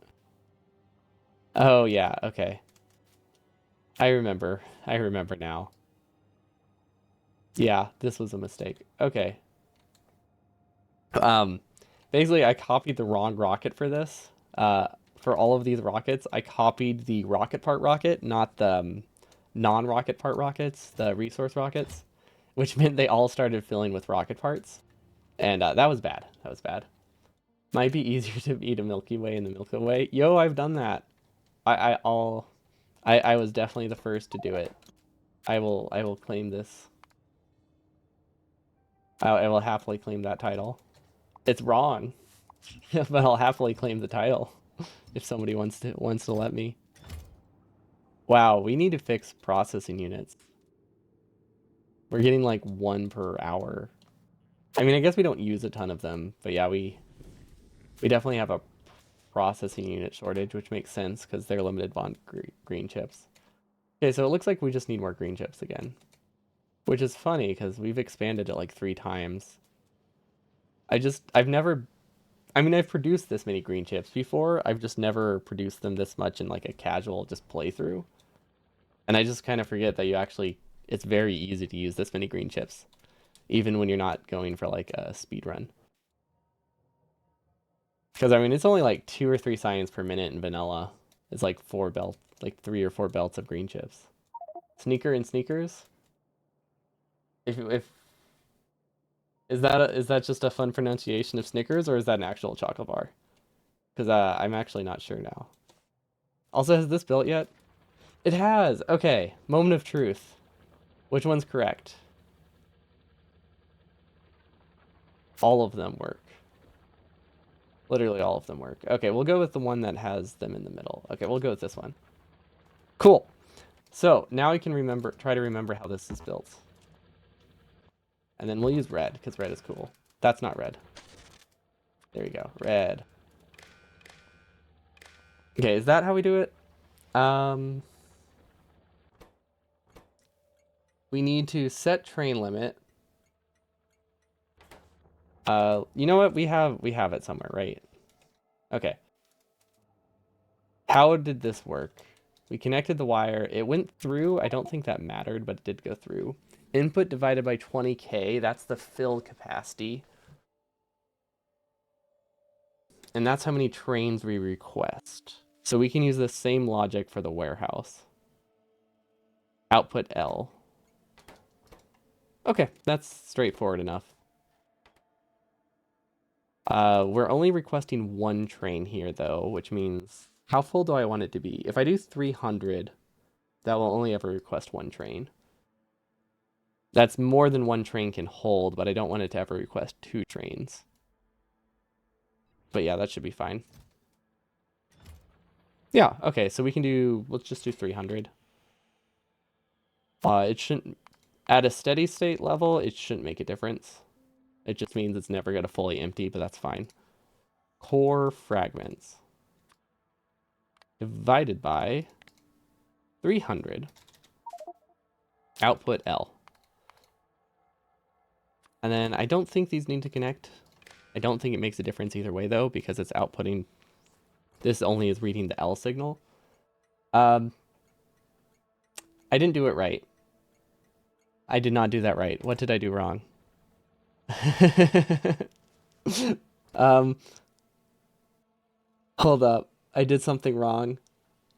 Station buffer divided by train capacity equals train limit. Um, Station buffer divided by train capacity. Am I missing something here? Wait, train capacity, station buffer. So that would be 500 tiles. Or like the buffer is 500. Train capacity is 160. But I don't want it to ever go above 1. That's the problem. I want it to be a max of 1. Oh, I know what I did wrong. I know what I did wrong. I divided by number of stacks. It's not number of stacks. It's number of stacks times 20. There we go. It's 6,000. It doesn't hold 300 core fragments. It holds 300 stacks of corn fragments. Core fragments. There we go. Okay.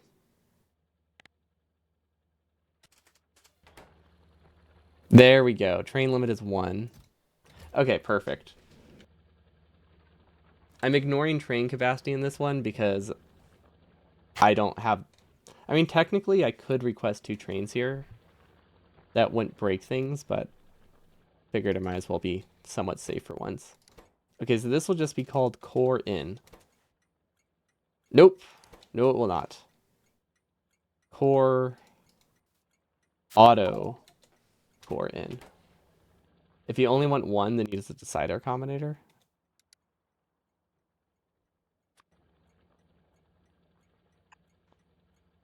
Oh, because then I could just say if greater than. Oh, good point. Right. Yeah, I think I wanted it to be dynamic, and then I realized I didn't set up any way to get 2 trains here and decided against it. But yeah, we can just do a decider combinator, huh? If greater than 160 times 20, request a train. Or output 1. That's not right. That's not right at all. 20 times 160. 3,200. Okay. Now we have to wait for that combinator, which is a bit annoying. So we output L with a value of 1. Right? Yeah, that should work. Corn. Yeah, corn is delicious. So auto core in. And then I guess we should do auto core out as well. So while that builds, let's try to figure out where auto core out goes. Also, I just realized we might have stalled a lot of stuff. Power. No, it's not called power. It's called big electric drill.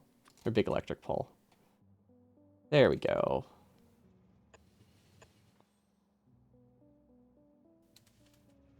Okay. Realistically, this is not a great way to build this. But it's probably how I'm going to build this. Looking at my base, you might need to improve your scaling up production skills. I'm glad you feel that way. I'm very surprised. I don't. I feel like my base is not a great example of how to scale up production in any way. It's a very rough way to scale up production, but it's definitely a way to scale up production. It's just very messy. Okay, how do I want to do this train stop? Should I output into chests? I guess it really depends. Like outputting into chests obviously makes more sense. Actually, this works. No, that actually works pretty well. I don't even think I need this many inserters. Because these are very, very small, right? We could do like 1 chest each. Because we don't really need to unload that fast. I think my base is great. It's just so messy. It's just so hard to actually expand something. But it's just so fun. It's just such a combination of designs, you know? It's the what is that? What's it called? Melting pot? It's a melting pot of designs. The throughput is higher than I expected. That is true. Okay, does this work? Okay, this works for now. I don't think the cost of the I don't think the cost of these matter that much. So I probably don't need to do it this way. Cuz like the whole reason that I build it like this is cuz I don't want to do extra blue belts. But honestly, they're not expensive. Yeah, spaghetti can always get you pretty far. It's just when you need a lot. Hold on, my throat. I need to go get some water real quick.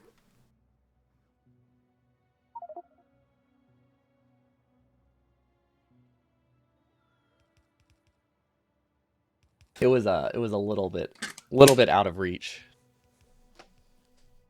But yeah, it's when you do need a lot of things, it's when you need a lot of things that spaghetti is problematic.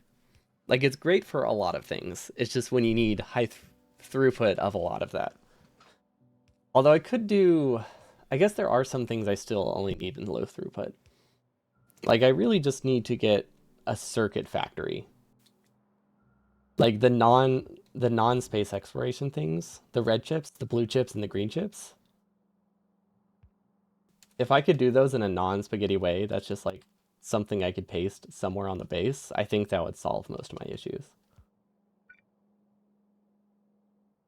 And then how how frequently can you make a turn? Well, I guess we need at least this much space, right? Can you make a turn like this? I don't actually know. I want to say no. Maybe you can. Oh wait, no, that works. Okay, I like that.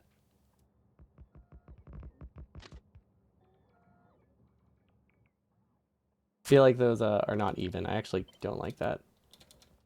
I'm going to delete that, and I'm instead going to rotate this. Or sorry, flip it. That way it is somewhat even. We're just going to delete that junk. There we go. Okay, this is technically expandable. We do need a way to fuel it. Yeah. I mean, this is one way to make a train. This is one way to make an unloading station that holds multiple trains. And honestly, I think it's good enough. I don't know where to put train signals here. Definitely after the silo. Do you need train signals? Probably at every single intersection. Probably right after every single intersection. And then, right, we have a train signal just randomly there. Does this work? Yeah, no, I think that's fine. Okay, the only thing that uses this bottom path is going to be the artillery train at the moment, but ideally there will be more. And I think these are connected.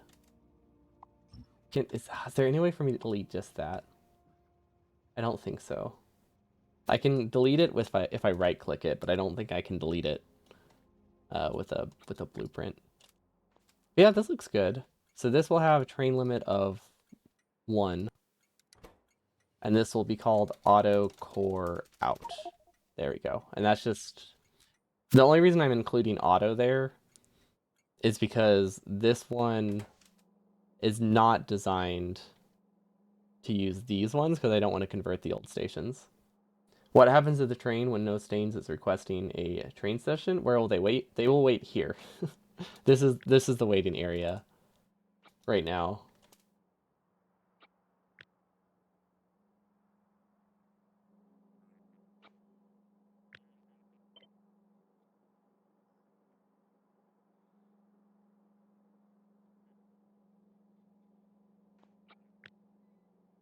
Okay, we're actually going to make a blueprint out of this and then delete what we don't need. Yeah, right now this we just need a separate train for all of these. But that should be fine. 4 trains should be enough. Yeah, chain signal, we'll have to figure out how to do that. Or how to actually place those in a way that works. Okay, inserter, inserter. Okay, now it should be something we can copy pretty easily. These definitely don't need to be a blue belt, but we might as well use it. We might as well use a blue belt. It's ambitious of me to think I'll need that much rocket fuel, but one day, one day I'll use an entire blue belt of rocket fuel for my train. That's the dream. Yeah, the idea here is that we just have a bunch of different trains and we just make sure we only have two trains so that there's always two spots for them to be in. Chain signals also have a secret train splitter function. Ooh, I don't know what that means. Also, when you say train signal before the stations, what do you mean right here or before every single one? Like every single intersection here? Oh, wait, you said chain signal. Which one's that? That's this one. Before the split. Before each split or before like here or every single split, I guess is the main question. Because if it's every single split, I think I need to move this. I think I need to somehow convert this to an underground. It's definitely something we can do.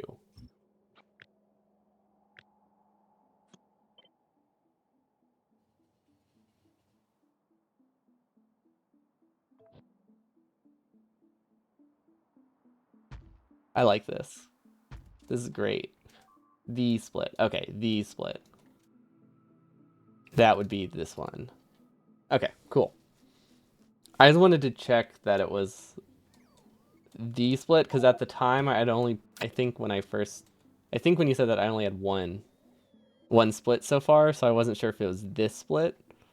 But now that I have more, I can see how the split can be emphasized as the only split.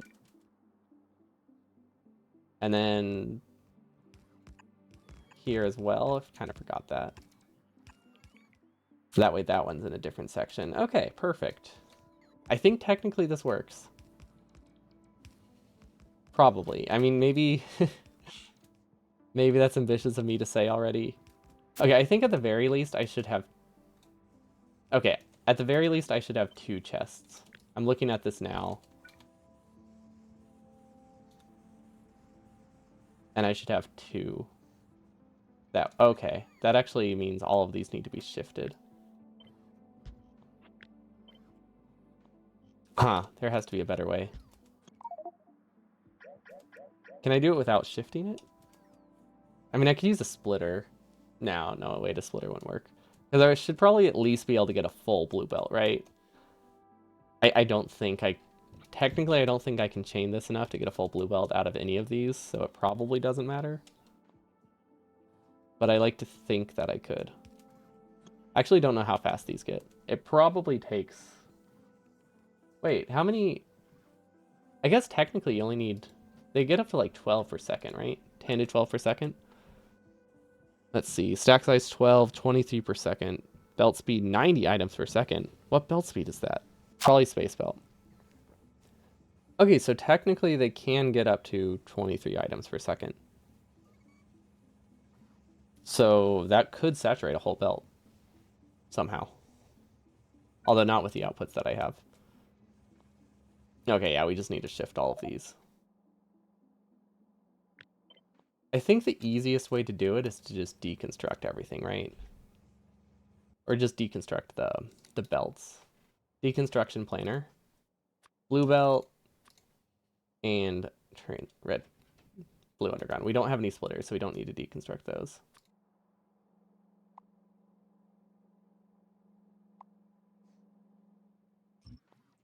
The deep space belts do 90 per second, but you need Naquium for it? I haven't even seen Naquium. That sounds like we're far away from it, so I don't need to worry about that right now for the speed. Got it.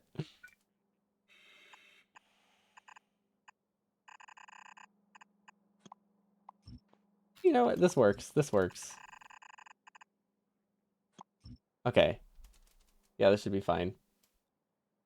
Don't look at the reduction chain for it if you don't value your morale. Now I'm curious. You know, I don't think I need to click on any of these. I think I see what you mean already.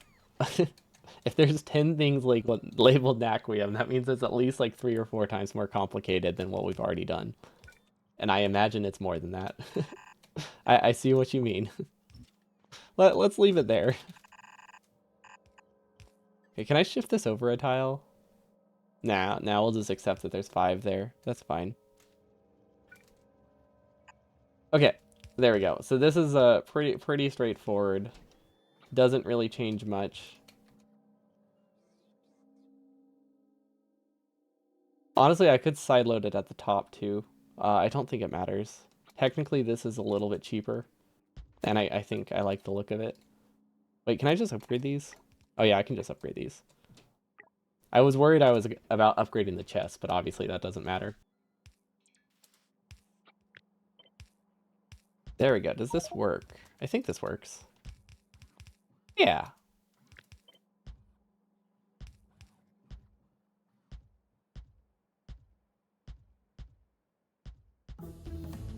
Does this work? I don't know. Guess we'll find out. I feel like it's fine.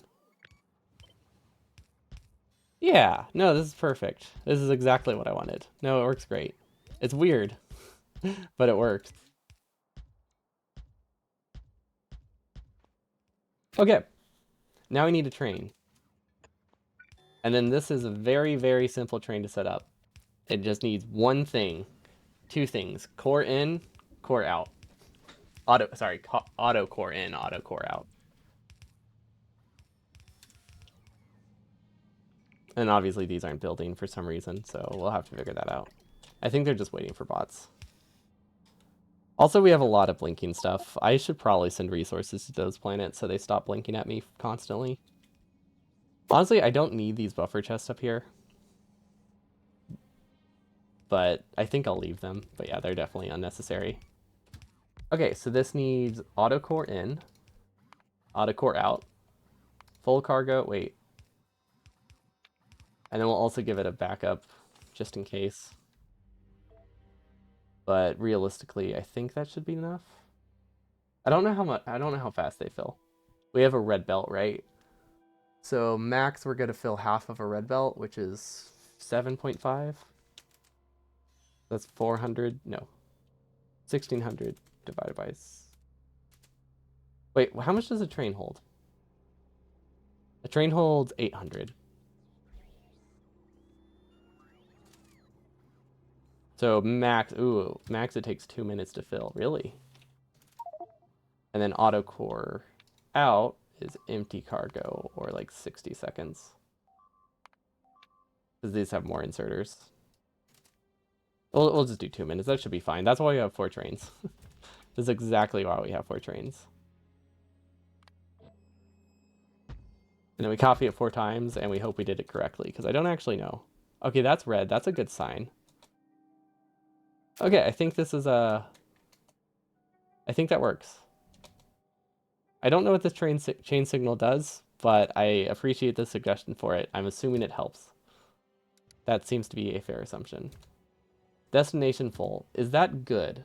I think that's a good sign. I think we wanted to say that. So we can go over here. Nope. We can not go over there because we keep exiting the map view. There we go. Now we're in the correct view.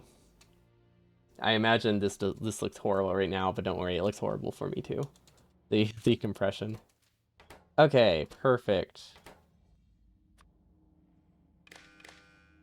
Okay, those don't technically need to be separated. This is literally just as simple as 4 fragment in greater than 3200, I think, is what we can fit in one train. And then we output L. That should be correct, right? Let's make it an absurd number right now to make sure it works. Yep, perfect. Okay, now that train should be heading out, right? Let's check the train depot. Oh, there's not a train there anymore. That's a great sign. Activate, activate, activate. None of them are actually called core out though, so we should probably copy those.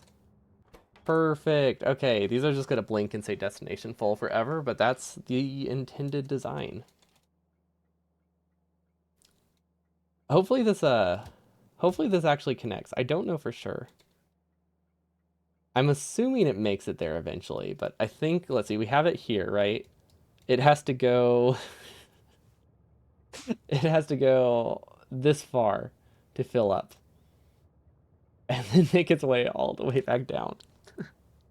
We don't have any shortcuts. This is okay, this isn't going to be the fastest train by any means. Also, I'm thinking I should probably fill these out with roboports at some point because we have a lot of very random gaps. But yeah, this works great. Yeah, no, this works fine. We could speed it up with two inserters if we really wanted to. Don't think we need to worry that much about it because I think these fill fast enough. That's why we have extra trains. Because I mean, realistically, these only produce. It says 4.7 per second with productivity modules. It probably is a lot more than that. Yeah, if I had to guess, it's a lot more than that. Because I don't think that accounts for the productivity. Will your map be downloadable for blueprints in the future now? I could start uploading it if anyone's interested. I don't think it's that large, right? It's only like 200 megabytes. I could probably upload the save file. It is not available now.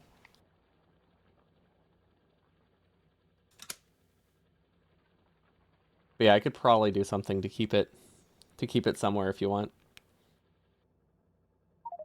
I can set that up this week. Would probably just be like a Google Drive link, I imagine. Because the save file is only like 200 megs, right? It would not be updated that frequently. It would probably be like a once a week update, maybe. Because my internet isn't great, and 200 megabytes is actually a non. Okay, it's not a huge amount of upload time, but I'm pretty sure it's like 10 minutes, right? I do a quarter of a megabyte per second, I think. Yeah, it's about 10 minutes to upload this, which is sad. There's a reason why my VODs channel. So my VODs channel uploads at a higher bitrate than I stream at. It takes 8 hours for every stream that I do.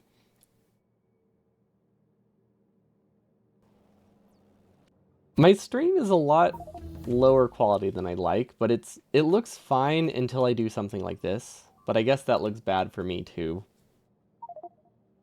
I wish I could stream at 1080p. That's the main thing.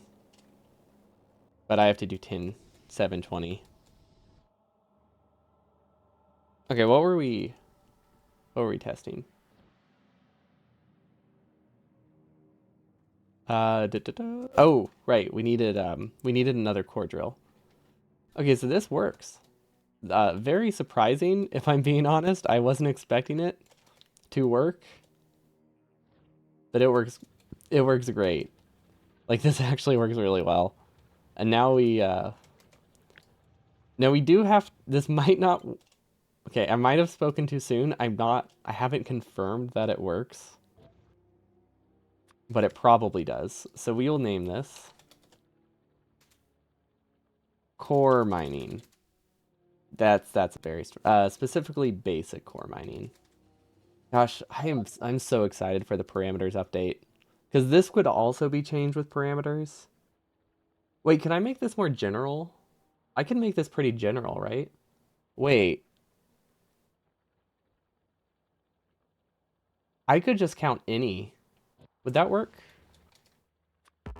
Um, can I make this to any or everything? Is everything a thing? Each? No, any, right? So that will output one if any resource is greater than 5,000, right? That would be a very generic way to build it. So then I could use this on other planets, which is kind of cool. I don't know if I would because other planets don't need core mining that much, but That gives me the option to. Just checking it works, though. I think that does work. Yeah. Oh, okay. Cool. Stack size will not be considered. Are stack sizes for other fragments different, though? I assume they would all be 20, are they not? They're not all 20? Ooh. Wait. I'm very confused. Wait. Hmm. Why does this say 50? And why does this say 20? No, none of them say 20. I'm very confused. Oh, that's the stack size for the resources. Okay, they all say core fragments. I was looking at the wrong spot. I'm just blind. I did not realize the stack size mod that I have that shows stack size shows it for every resource within a tooltip. I guess I haven't really looked at recipes before like this. Most ore recipes I look at, are just, you know, literally just the ore and nothing else. They don't produce like 30 different things. Okay, so as long as they're all 20, this should be fine then. So this will make it that I can use it for anything that uses core mining, which is really the only goal. I just want it to be able to use for any core miner. There we go. We have our, honestly, one of our, I'll probably need to make sure I move these. I'll have to sort my blueprint book this week too, if I want to upload this anywhere, because these would not be uploaded, right? These are cloud saved. These are just local. Also, most of these aren't even used. Yeah, I'll have to move those over. Yeah, look at that. We have a blueprint. Hopefully it works. I can't say for sure it works, but I think I think it kind of does. Let's see. There was another core mining that I wanted. Okay, this would be a moment of truth. I think it will always fit in one direction. That is my hope. We just need to figure out how to get it down here, which might be tricky to do. Technically, we don't have a way to bypass the artillery sections, so this might not always be available. But I think the artillery always runs, so I think it will mostly make it over. It just might take a few tries. So let's delete. Actually, let's do the rails first, because this place gets attacked a lot, doesn't it? Rail. And then a return trip. Honestly, could be right next to it. Does that work? Yeah, that works great. I think. Okay, maybe not great. It works. It does work. And then we would branch off about here. Can we make that through? Technically that works. I don't think that's how I should connect it, but I think technically it would have worked. This must have been like the first rail. I think this would have I think this was my first wall. Because that's the only reason the walls would be so far or so close to the flamethrowers. Because this was before I noticed the mod. That space exploration came with a mod that changes how walls work. Make spirals. Spirals are great. The only problem is it would block itself immediately, and it wouldn't actually. It would break immediately. I do like how it looks. It just wouldn't have worked. Okay, and then we somehow need to make it down there.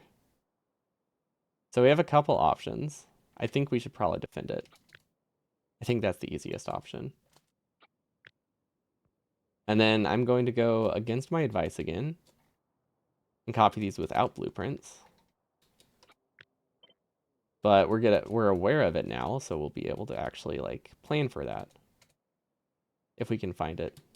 There you go, it's here. Oh, that's not how that works. Okay.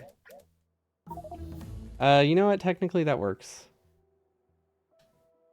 That's fine. This is a lot more than I need. But I don't think it's a bad thing to have extra flamethrowers, especially since in the grand scheme of things, flamethrowers are incredibly cheap compared to the amount of like LDS we have to use for space scaffolding. Do we have alien biomes downloaded? Yes, that is that I don't is that one a requirement for space exploration? It's definitely in there by default.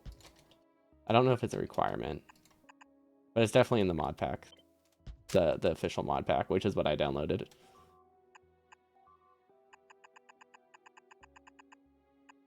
Yeah, it should have alien biomes. It is a requirement. Okay, I wasn't sure if it was just a visual thing. Yeah, we do have that one then. The thing I'm building is near shallow water. I'm pretty sure it wasn't. I definitely looked for that. I'll double check. Oh, I might have built it one tile too high. No, this is shallow water. This isn't shallow water. They shouldn't be able to run around it. Because this part right here isn't shallow. This is deep water. Or at least, yeah, this is deep water. They can run on this section. So we just need to make sure the wall goes here. And then we should be good. Yeah, I've been pretty good about double checking that before I build anything too important. I think we messed up once, but it should be good now. It will spread. What do you mean it will spread?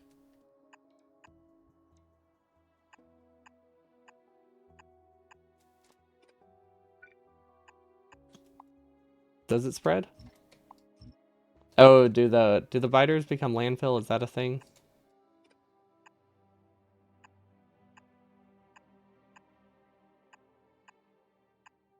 If we do, it's definitely not something that happens fast. But we can keep that in mind. Will this work? I think these should all be powered. Yeah, we'll double check, but we can do extra if we do extra laser turrets around the edge, that usually works.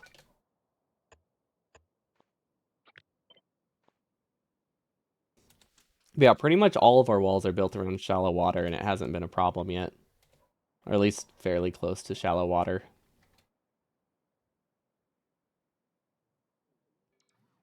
And we've been defending this corner for like 800. For the love of whatever you believe in, make a wall blueprint. There's not really a reason for me to make the wall a blueprint right now because we don't really have a standard we don't really have a standard corner that we're building. Because we're just kind of trying to do the bare minimum to get this core mining. So there isn't much I gain from a blueprint right now. Oh, that's perfect. Oh, that's exactly what I want. Yes. I like this. Oh no. How do I shift this a tile though? There we go. That works. Everything's great. I just realized we did not include that though. Where is this blueprint? Core miner. Update. Select new contents. Now it has a signal. Hello, Vago. Good evening to you as well. Wait, what just happened? I did not click on it. Why is that not working? Hello? What's broken? There you go. For some reason, it would not let me select contents for this blueprint. I have no idea what was wrong with it. Okay, everything should be good now. It's a... I think it's a great rail system. Okay, technically we shouldn't have any gaps. Wait, did we delete any walls to do this? I definitely didn't mean to delete any walls. There we go. Now it's fixed. Yeah, I didn't mean to delete those walls. We'll be fine because our flamethrower damage is so high, but yeah, definitely cut it a bit close there. Can we get more flamethrower damage yet?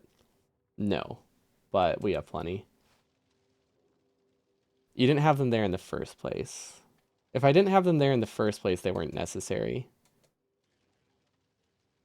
I wonder if I might have accidentally destroyed some cliffs then.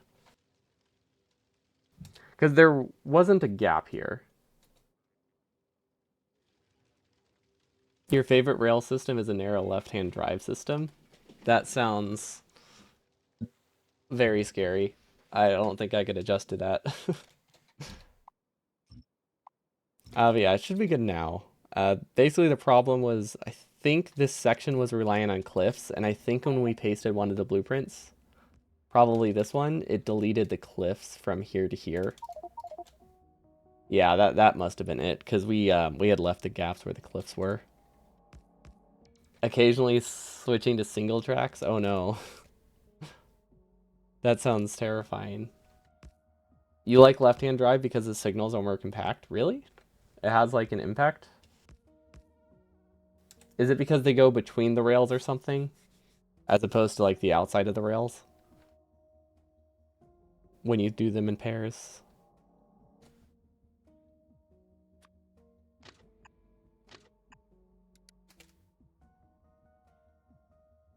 Oh my gosh. Right-hand drive means the signals are on the outside of the junctions, yeah. Yeah, I think we don't have to worry about that too much yet. We're just trying to get a single system that actually makes a loop. We still are in that phase before we can worry too much about what side of the train we actually what side of the track we actually go on. Let's get a loop first, and then we can fix our rail system. Okay, these ones do have a blueprint, but I just forgot about it. Why make trains complicated? Just add signals, and if trains crash, add more. True. Wait, did I actually turn this into a left-hand drive? This is temporarily left-hand, isn't it? That's fine. They'll be fine.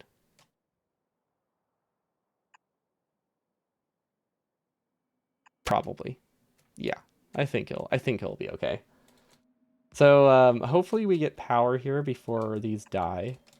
This is a bit unfortunate, but technically things are okay. We'll probably lose a lot of resources. Like a lot of resources. In the process of this, if I had to guess. Because we're gonna keep getting attacked. But on the bright side, we could add an artillery outpost here. You know what? I just had an idea. I don't know if it's a good idea. What if I so I want to do a timer and just send I want to send trains to my artillery outposts every so often. I don't want them to constantly go to the artillery outposts. So what I want to do is I want to enable them only occasionally. It would be very easy. But I had a really dumb idea to do it with burner inserters. And I just count how much coal there is in the system. And I just send it 5 coal, and once that 5 coal is burned, we request another train until it gets 5 more coal. So, like, the actual idea of it, the system itself is fine. It's just the way that I wanted to do it is just so dumb. Like, obviously, I can just use a timer, but just that idea that doing it that way is just so stupid that I kind of want to do it that way. I have no reason to, but it would be so great.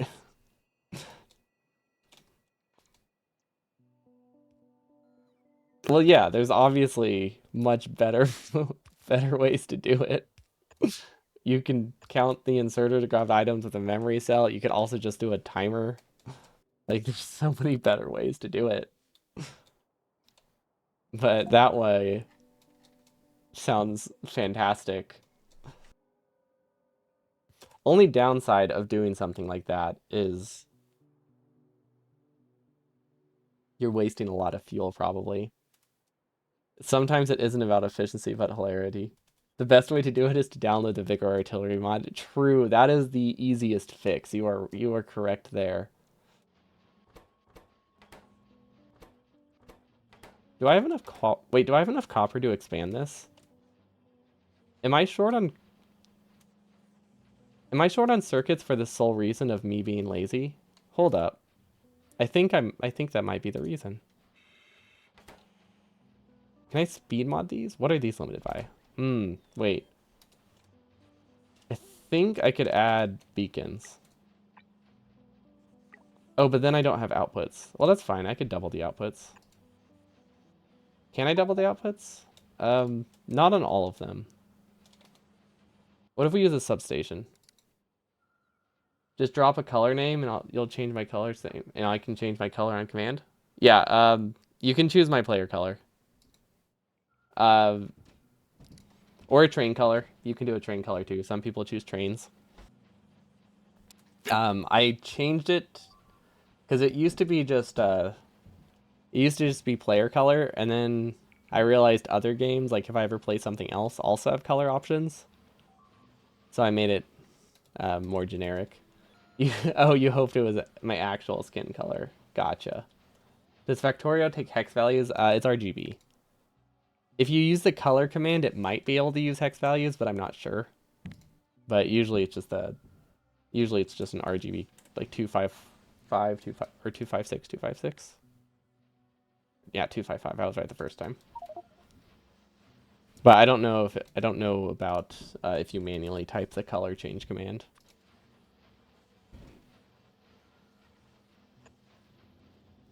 Okay, substation should help a lot here.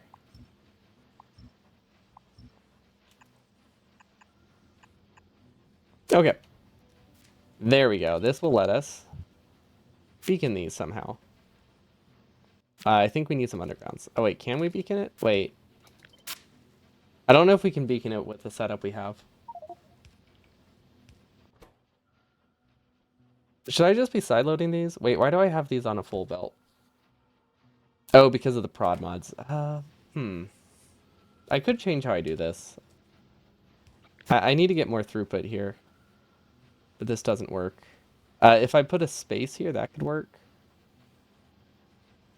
But the issue is if I do this, I don't have as much output from every third. Oh yeah, that doesn't work at all. Was it already redeemed? Not recently. Is it not available? Give me drip.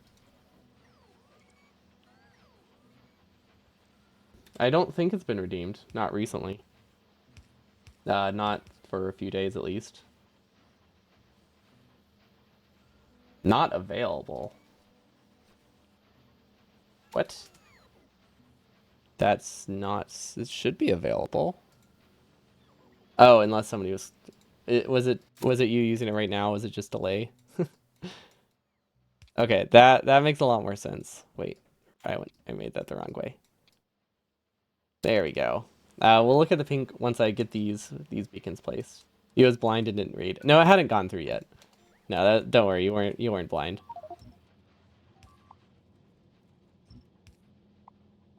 I think it was just in the process of being used or being weird. It could have just been Twitch being weird.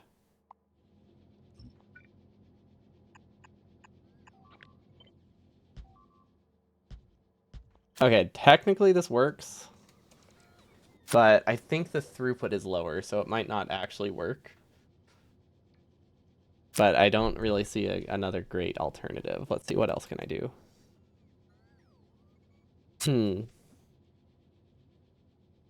I could use a splitter. I could use a splitter. That would work. It was available, you just didn't realize the drip command for was that. Ah, gotcha. Which one wasn't available? Do I have another one that's not working? Because all of them, everything I have should be available right now, unless I messed up one of the requests for something. Gotcha. Okay. Wasn't sure because I have been changing a couple of the frequencies recently. Mostly with the melon game one. So I wasn't sure. There was a good chance I had broken it. Okay, there we go. This should work.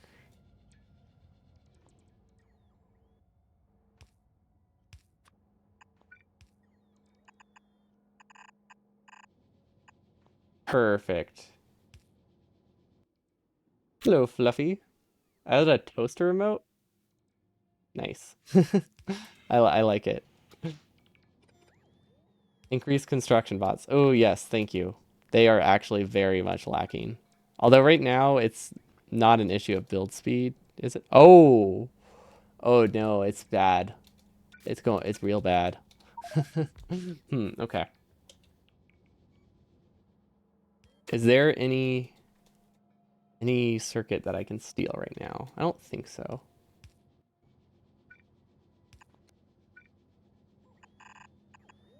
Okay, this technically works.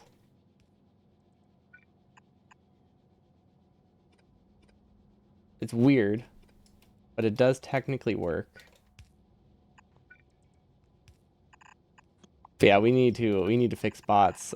Basically, our every time bots go to fix, every time bots go to fix something, um, they die from the acid because you can't tell them to not fix it immediately. So they go to fix it while there's still acid on the ground, and then I lose like 50 bots every time biters attack me. So we've been steadily losing bots, and apparently we're not producing them as fast as we lose them, which is really bad. That's really, really bad. There we go. Okay, now we can remove the relight here.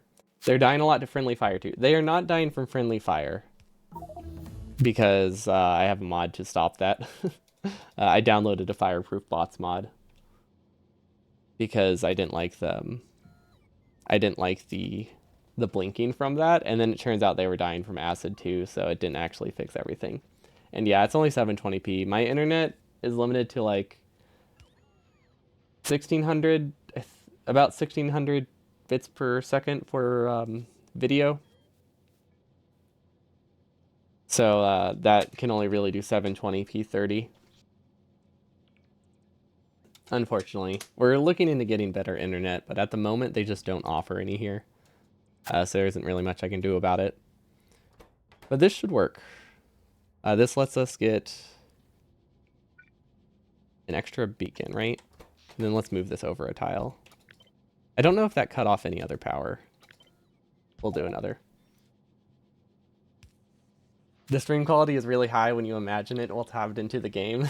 Yeah, it's really high if you just if you pretend it's your game that you're playing. If you play Factorio yourself and are just looking at your screen, perfect. Perfect system. Okay, hopefully this does fix things. It's just going to take a while to do it because we have had a steady drop in bots. Yeah, someone said something about ship bots in. Yeah, the thing is we're not producing bots anywhere. This is our only bot production. So what can we do? What can we do about that? What are our options? Does the beacon on the right reaching all the assemblers already?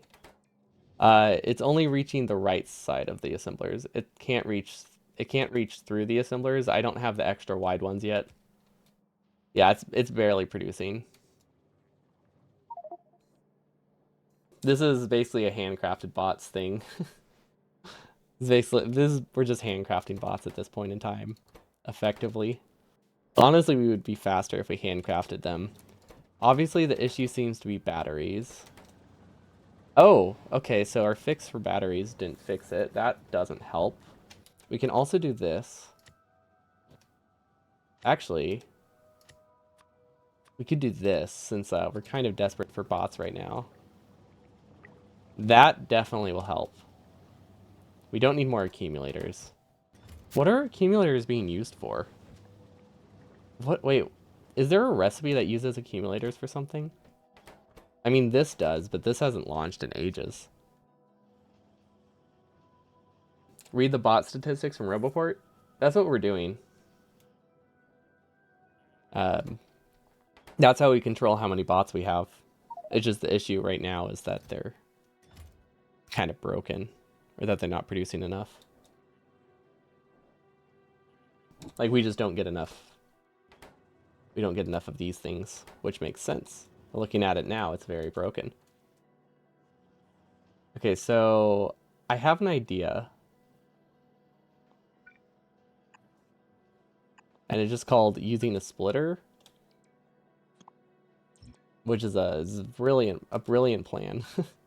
And all this will do is make it that only half of the battery, only half of the half of the batteries can go towards here. So we just delete this. We replace this with an underground. And there we go. Now only half of the batteries can go towards meteor defenses. A very easy fix. I think they're on the wrong side of the belt, though. I'm pretty sure they have to be on this side of the belt. Yeah. Yeah, our production, when we set up the meteor defense, when we set up the meteor defenses initially, we didn't have a buffer chest. We only ever had like 200 meteor defenses at any given point. But now we started producing them constantly to send to other planets in batches of like 1,000. So when we set that up, we just made it that we can't support it with the amount of batteries that were going towards it. And since that has priority over bots, it completely stalls the entirety of bot production. So it should be good now. And then we're also a bit low on whatever these are called. I think they're just called big electric engines. So we should just be able to put a module or a... Ooh, we don't need it to be that fast, do we? We might as well. We might as well make it that fast. And then we'll do another one here.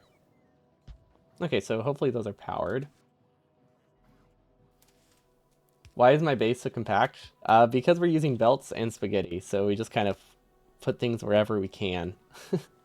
It's not good, but it is fun. I will give it that. But it's not... It's very hard to expand things, but it's so fun that it's worth it. It's good in the sense that I'm enjoying it, though. That's the important thing. You see pipes? Yeah, this isn't a no pipe run. This is just my casual space exploration file. Yeah, if you have a giant centralized train, that helps a whole lot with compactness. Also, why are these not assembler 3s? Also, why do those have modules? The wrong kind of modules in them. There's a lot of problems here. A lot of ways we can fix bots. It wouldn't be bad idea to alt-D my entire base. We are committed to keeping spaghetti on Novice. Well, other planets will be made much more cleanly, but Novice is going to be as spaghetti as we can get it. No trains, no... I imagine there's belts in it. It just largely trains going between the things. Then do better spaghetti? There's no need to insult my spaghetti. My spaghetti is great. It's very fun. There isn't such a... Honestly, the messier the spaghetti, the better spaghetti. So I say this is as good as it could be. But we could definitely make it better if you want. Like we can add more crisscrossy belts if that's what you're requesting. That's always on the table. Okay, cool. Now we're iron limited. That's awesome, honestly. Which, you know, normally that's not a good thing, but that means we're not limited by battery assembling speed anymore. So hopefully that helps at least a decent amount. We could do prod 3s and batteries if we really wanted to. That would also help a bit. So yeah, I saw something blink saying we were low in storage at some point. You should do another entire space exploration without belts or pipes. Space exploration is my casual, fun, relaxing thing. There are no plans to do any meme run content with a giant overhaul mod at the moment.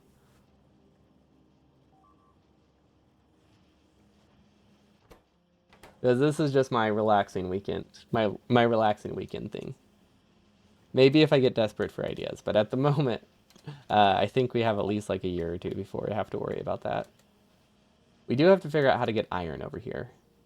I think the issue is just that it's one red belt, right? Oh yeah, that's fixable. Not anymore. Fair.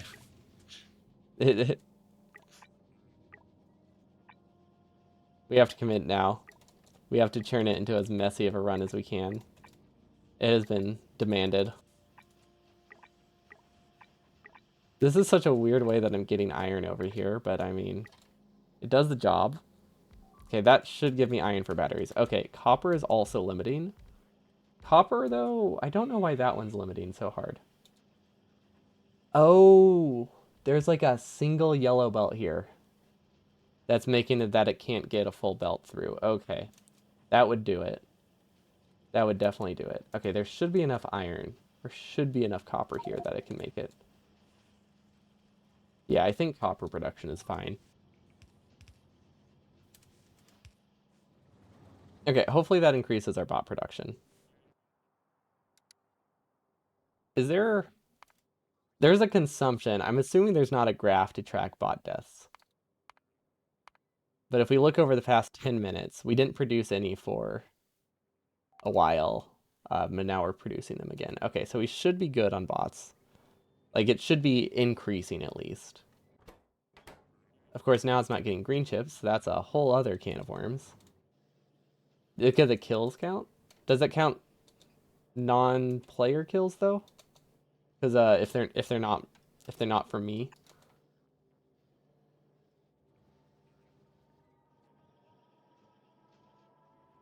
Okay, we need to get circuits over there. I think we can fit some spaghetti in.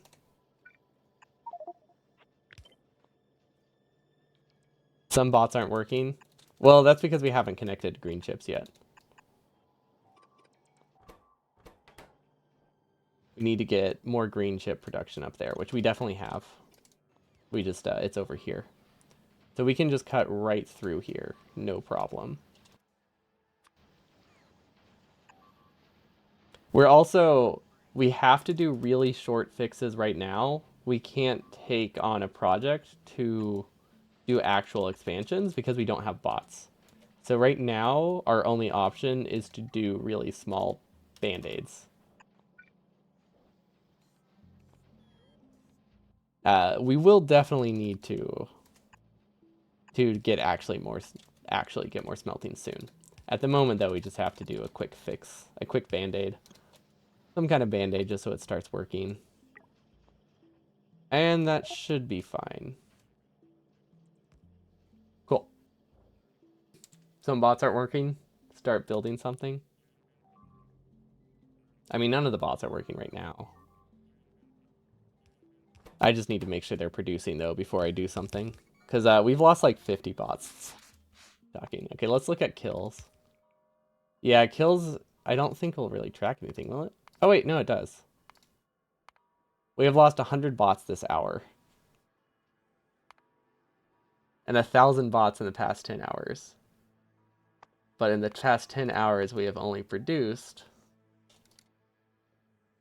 600. Ah, so we have lost a total of 400 bots. Yikes. But there we go. It's working again. Oh, this is very nice. Oh, this is so much nicer. Okay, and then we can use the inserts module thing to give them more prod 2, so that way they produce them a little cheaper. This Roboport, if I can move this, that would be great, but there isn't a great way to do that. 100 more than is acceptable. We can we can only lose 300 bots. Got it. Okay, there we go. It's increasing again. Okay, so bot production is... I want to say fixed, but I don't think fixed is really the right word. It's more like... Wait, what was that? What did they just remove? Oh, they only had prod ones. One bot per 36 seconds, right? How many we've been losing?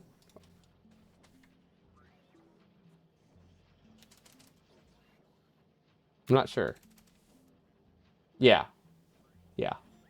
Well, that's how many died. The net loss, I guess, would have been more like one bot per 2 minutes, which makes sense if we've been having that loss for a total of like 10 hours just gradually. That's like one bot every 2 minutes just fully lost. But look at that. The number is, I think, going up. I honestly can't say for sure. I think we need to figure out the defenses. I don't, honestly, I don't know the fix for that. Aside from more artillery range, like if we send artillery outside of the network or outside of our base to get rid of the close bases, but there isn't really a fix for bots dying from repairs. other than just preventing damage. Like maybe if we did a dragon teeth sort of thing.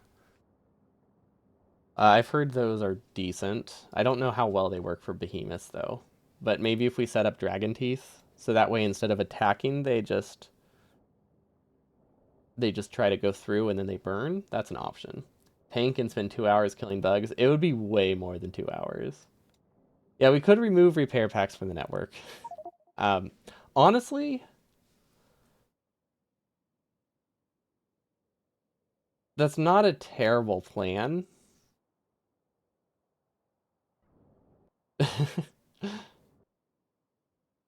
And we just occasionally send repair bots out. Like we only have things in the system like once every hour. Because like the walls can last a long time without repairs. If you had rocket fuel, it wouldn't be so bad.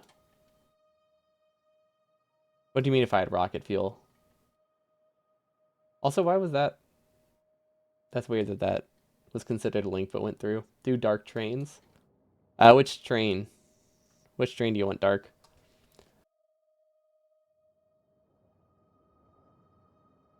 More DPS.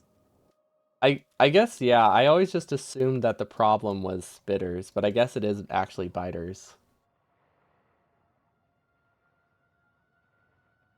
But there's like so much lead time with the flamethrowers.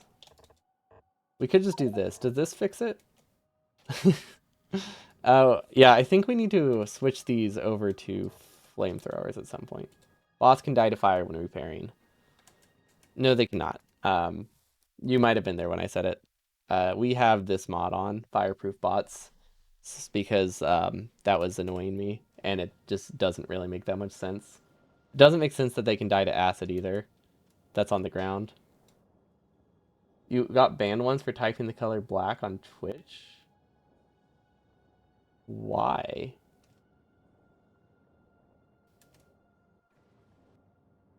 I mean, if it was a very strong filter, maybe? Oh, that's weird. You didn't notice this is modded. Oh, well, this is a space exploration. It's entirely modded. But we have a couple extra mods on top of that to make things a little bit better. The main thing is the only thing we really have that wasn't in the space exploration mod pack, the suggested mod pack, was the bot death one. And then I guess we can add more flamethrowers here. But I think we just need laser turrets, right? Or gun turrets. Are they called laser turrets? They are called laser turrets. Cool.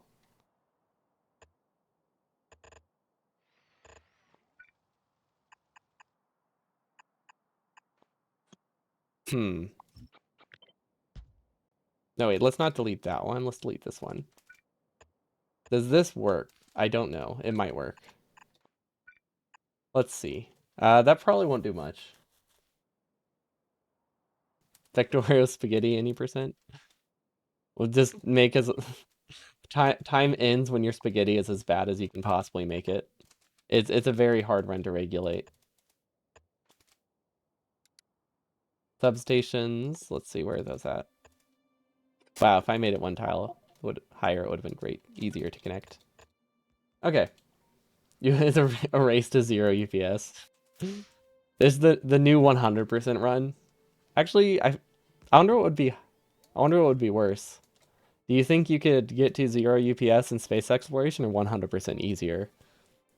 Because on the one hand, this is a lot slower to start, but once you can start scanning planets, I feel like you're just going to tank your UPS when you're registering like 50 planets at once.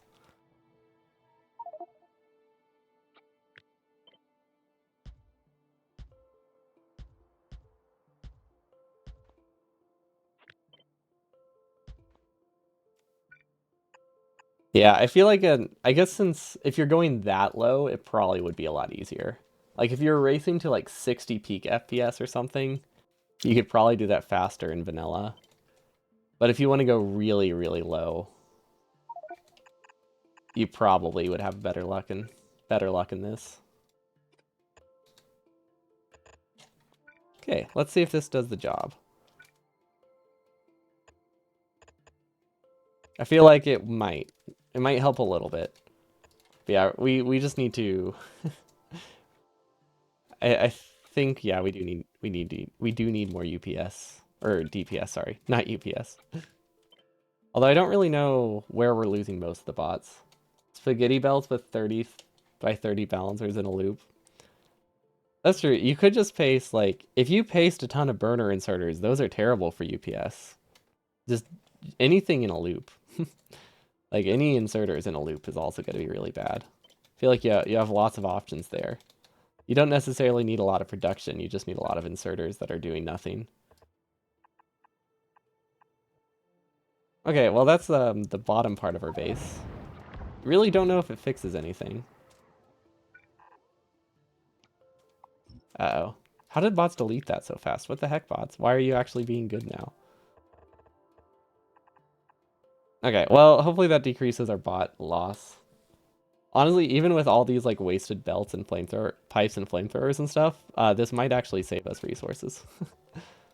Because we've been losing so many resources repairing bots. Like not like it's not like a game breaking amount. Like obviously we're not poor because of it. But it's also not great to lose that many bots and constantly have to replace them.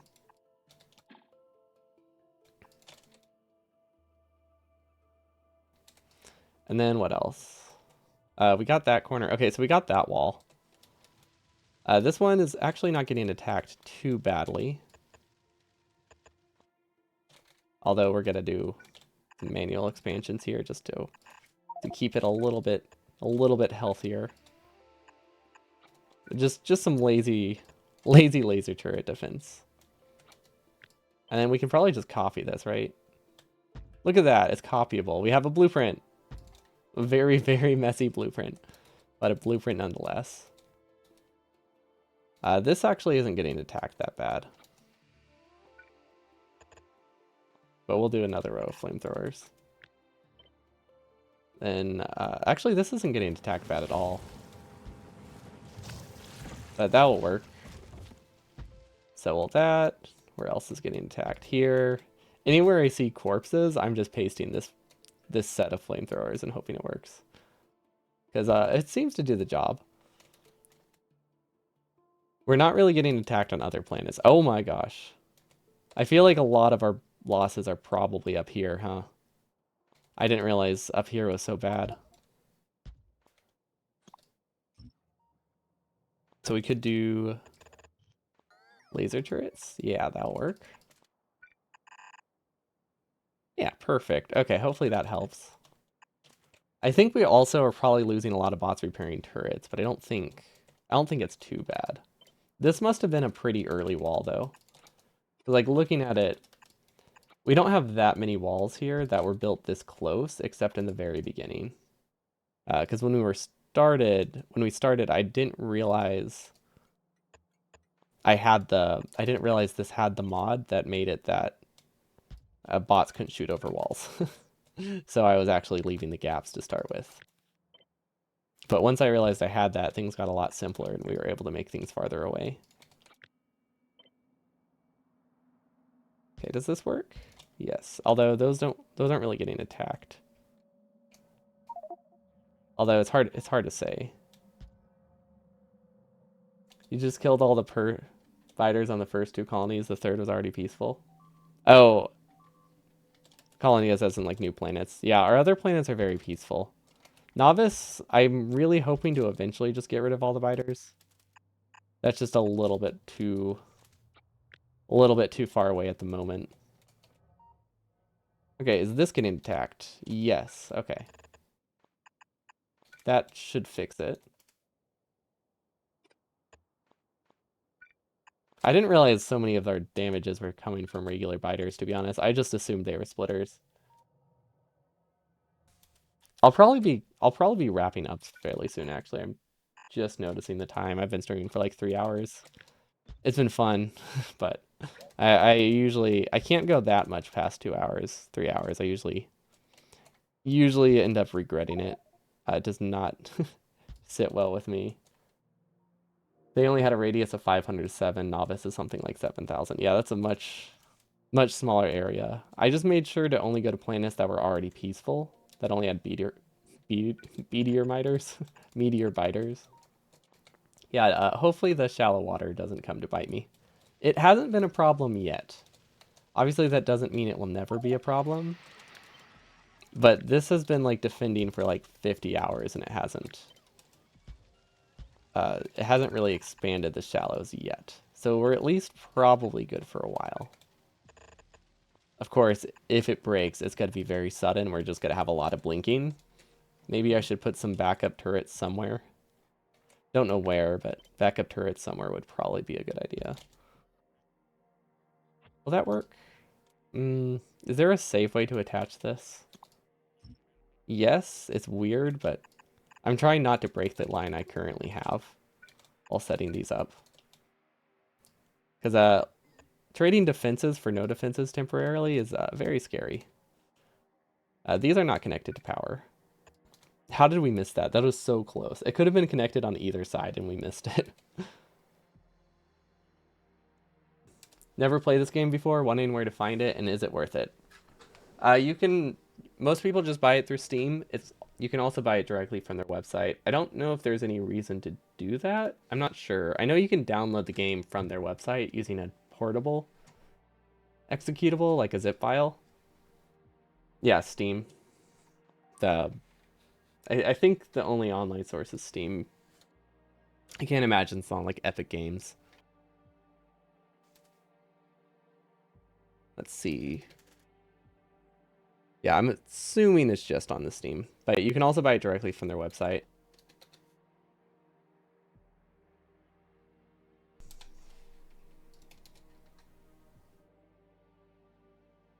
Wait, can you buy it directly from their website? Surely you can buy it from their website still, right?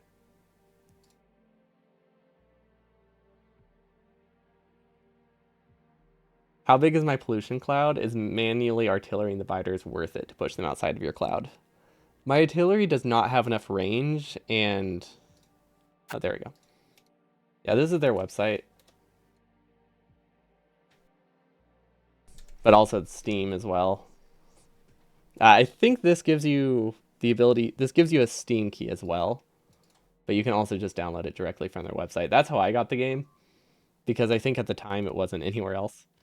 Because I've had it for like 10 years. It's definitely worth it. It's raised in price. When it first came out, I think it was like $30. I don't know how much it was when it was in early access. It's up to 40 euros, really?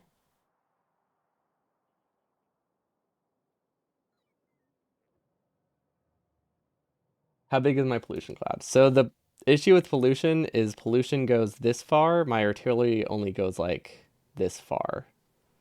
Manual aiming might help, but the thing is, the only reason it's only going this far is because it's getting absorbed by biters. So if I artillery it, it just goes to the next base. Yeah, they don't have any plans for it to ever go on sale. But it's a very fun game. A lot of people have... Wait, what is this train? A lot of people have put like thousands of hours into it. Realistically, if you just do like one playthrough of it, it's probably going to be like 50 to 100 hours, I think is what most people's like first rocket is, which is still a decent amount of time. It was on sale in August. I doubt it, unless it was somewhere else, but the game has never had a sale. They've announced pretty clearly that they'll never, like very bluntly, that they never have a plan to put it on sale.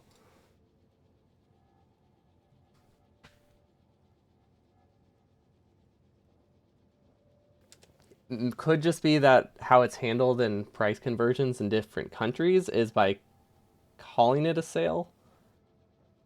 Because I think some people do that whenever they have localized pricing. I think that's one of the ways they handle it. But it's never like strictly been like a...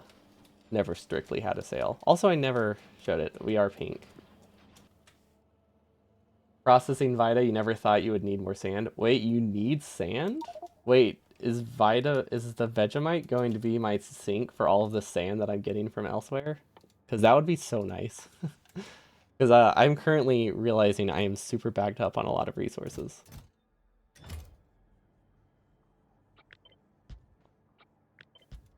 Also, these are somehow red chips are producing way faster than this can input, which is really weird. Or it could just be, or it's producing almost exactly as fast as it's filling, so it looks like it's backed up. You're short on stand and you're rocketing in stone. Yeah, that makes sense. That's a lot more dense. I'm just surprised you can't find enough from other things. This doesn't work, does it? Where is this train right now?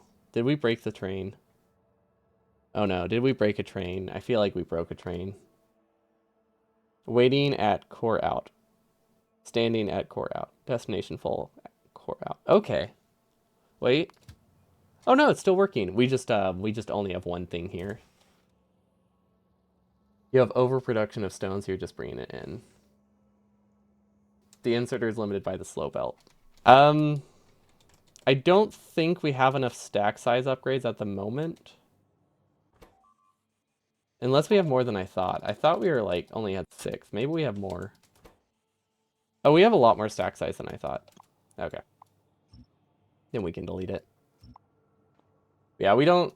I guess we're not actually producing enough red chips though. Like we don't have we don't have a larger red chip production. We are perfectly filling a rocket. I guess we don't have to. We don't actually have to expand it, which is nice. But yeah, it's a very fun game. There's lots of ways to play. Like just playing normally without mods is always a great start. If you run out of that, like speed runs are very cool for this game. I think they're not glitchy, but they're very neat seeing a factory get built fast. Then of course mods add tons of other things. Mods give you lots of options.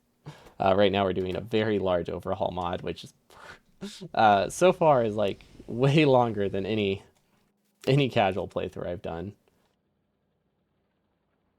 Yeah, lots of different mods. People recommend different ones for sure.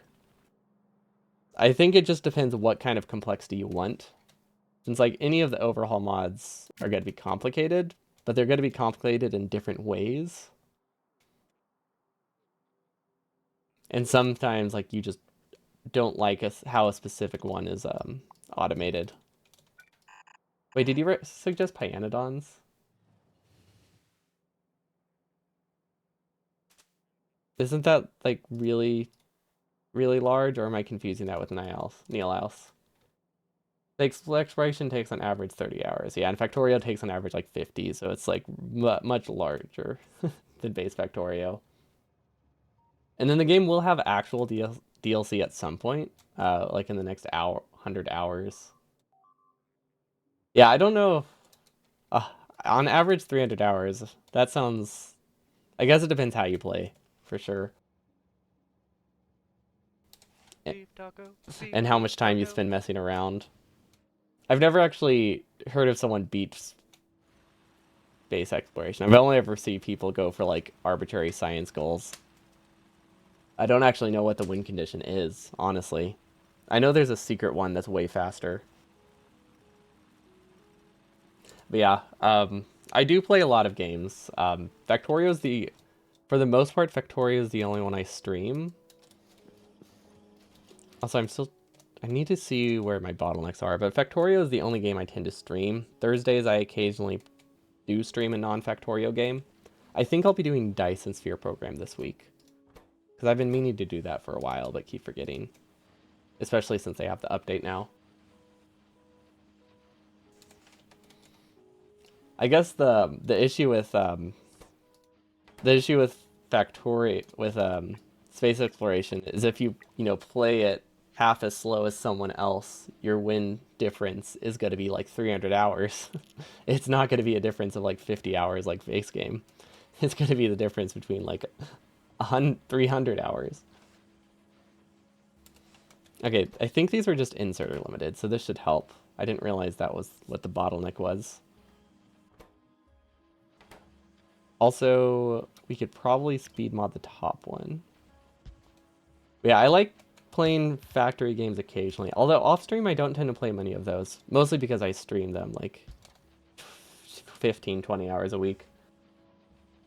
But I play a lot of RPGs and platformers. Like, I really like 3D platformers. I've gone into them this year. I played a whole lot of Mario, that's for sure. See, can I fix these? No, I think these are doing fine. 50 hours in base game still can be big. 2 versus 52. Well, yeah, if you're comparing it to the speed run. But I was thinking like, casually beating the game in 50 hours versus casually beating it like 100. Because I think if you look on like how long to beat, a lot of people like report as like 50 hours for their first rocket is pretty typical.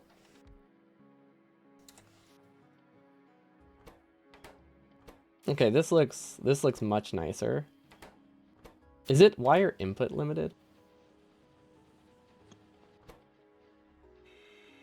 Okay, I think I just need more inserters, which is weird. But I guess that makes sense. And then I should probably double up the outputs, because these have more going in than going out, right? Yeah. So this should hopefully fix it a lot. Yeah, I've been playing a lot of Mario. I also just got Baldur's Gate 3, so I've been playing a whole lot of that. That game is very good. I see why it won Game of the Year.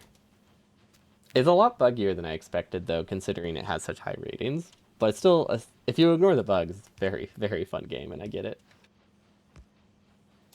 Okay, this looks much nicer. Wow, beacons are broken. How do you... This is it. This is even like... This isn't even using an extremely high amount of beacons, is it? I guess this is faster than you can make an assembler run in base Factorio, right? At least a row of assemblers. Obviously, if you surrounded one assembly machine with like 10 assemblers, you could get this much. Yeah, this is a lot. This is a lot of speed. I can't believe it's still copper cable limited with 3 stack inserters. I don't know what the bottleneck is here. Is it just crafting speed? Do these need to be speed 3s now? We can make them speed 3s. That might work. Let's make them speed 3s. And then hopefully this will make an entire blue belt that gets distributed through our base. Or we're just gonna run out of ways to spin blue chips, but I feel like that's unlikely. Okay, and then these we can probably start upgrading too. Honestly, we can upgrade a lot of things. We should we just be upgrading our base to yellow assemblers at this point? Because we were delaying it for a really long time because we didn't have the power for it. But we have access to nuclear power now. That means we can do assemblers, like actually actually have an upgraded base and do assembler 2s everywhere. We can get a lot more production in a lot of different places.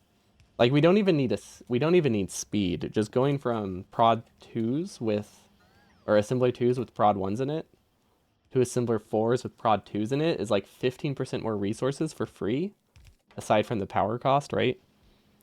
Because these have a productivity of 8. We would be going from 8 to 6 times 4, 8 to 24. So that's that's about 15%. Relatively speaking, obviously additively it's like 16. But yeah, it's about 14%, something like that. That would actually be a pretty sizable chunk of free resources. How many assembly machines do I have? That doesn't sound right. That sounds really low. Oh my gosh. Our entire base here is smaller than a single outpost that I'll be making in burner only. That can't be right, right? We have fewer assemblers here than we have. Well, okay, wait, not necessarily, because that doesn't include the project. Okay. This is 2 outposts. This is the equivalent of 2 of our outposts in burner percent, or burner 100. That is actually very, very significant. Or actually a very small base. Like, you would think that I would have a much larger base by now than what I plan to do in 10 hours in burner percent. But yeah, that'll take a while to upgrade and craft those, but they can start doing it. Because I don't think we're really producing them anywhere. I actually have no idea where we're producing them. If I'm being honest, I have absolutely no idea where those are being produced. They're obviously automated because the number is going down, and we haven't had to build more, or we just built 1,000 of them and went with it. But I think it's automated somewhere. We also need to finish upgrading everything to a blue belt. Current save time, we're about 100 hours, 115 hours into this run. Although we haven't been trying to like do anything too crazy with this. We're just kind of like this is the weekends for this have just been relaxing space exploration stuff, messing around, having a good time. So definitely have not been trying to go fast. I've also just been learning. I've spent a lot of time learning about trains and circuits because I've never really delved into those in vanilla Factorio. So finally took a mod to push me into them, and boy was I there a lot that I wasn't expecting. Ah, that explains why this never worked. Oh, but look at this. Honestly, this warehouse system, I actually really like this for the core mining. This is a really fun way to set up core mining. I don't know, there's just something very simple about it, and I could probably set it up in a way that it's like a two-headed train, but that sounds above my intelligence level. So we won't worry about that yet. But yeah, look at that. We have two outposts here that these trains can be sent to. It takes a really long time for it to get there. Wait, is that a different train? Yeah, it takes a really long time for the train to get there. For some reason. Actually, wait, what's the problem? Did we never finish placing signals? Is there one signal? Oh my gosh. Oh no, this is all one color. Oh, we didn't place any signals on this section. So yeah, we still have a lot of stuff to learn about trains. That's for sure. A lot. We have one train signal on this entire like that was like a 300 tile track. Oh, that's great. And then I don't know which direction this goes because we haven't actually been keeping a consistent pattern. Oh, there we go. We just need some more train signals so that way things keep moving. Wow, we have a lot of very long train sections, huh? Okay, so I guess we never really finished our train. We just kind of assumed it worked, and it was working. But we just doubled the amount of trains we have on here, which is a pretty big improvement, really.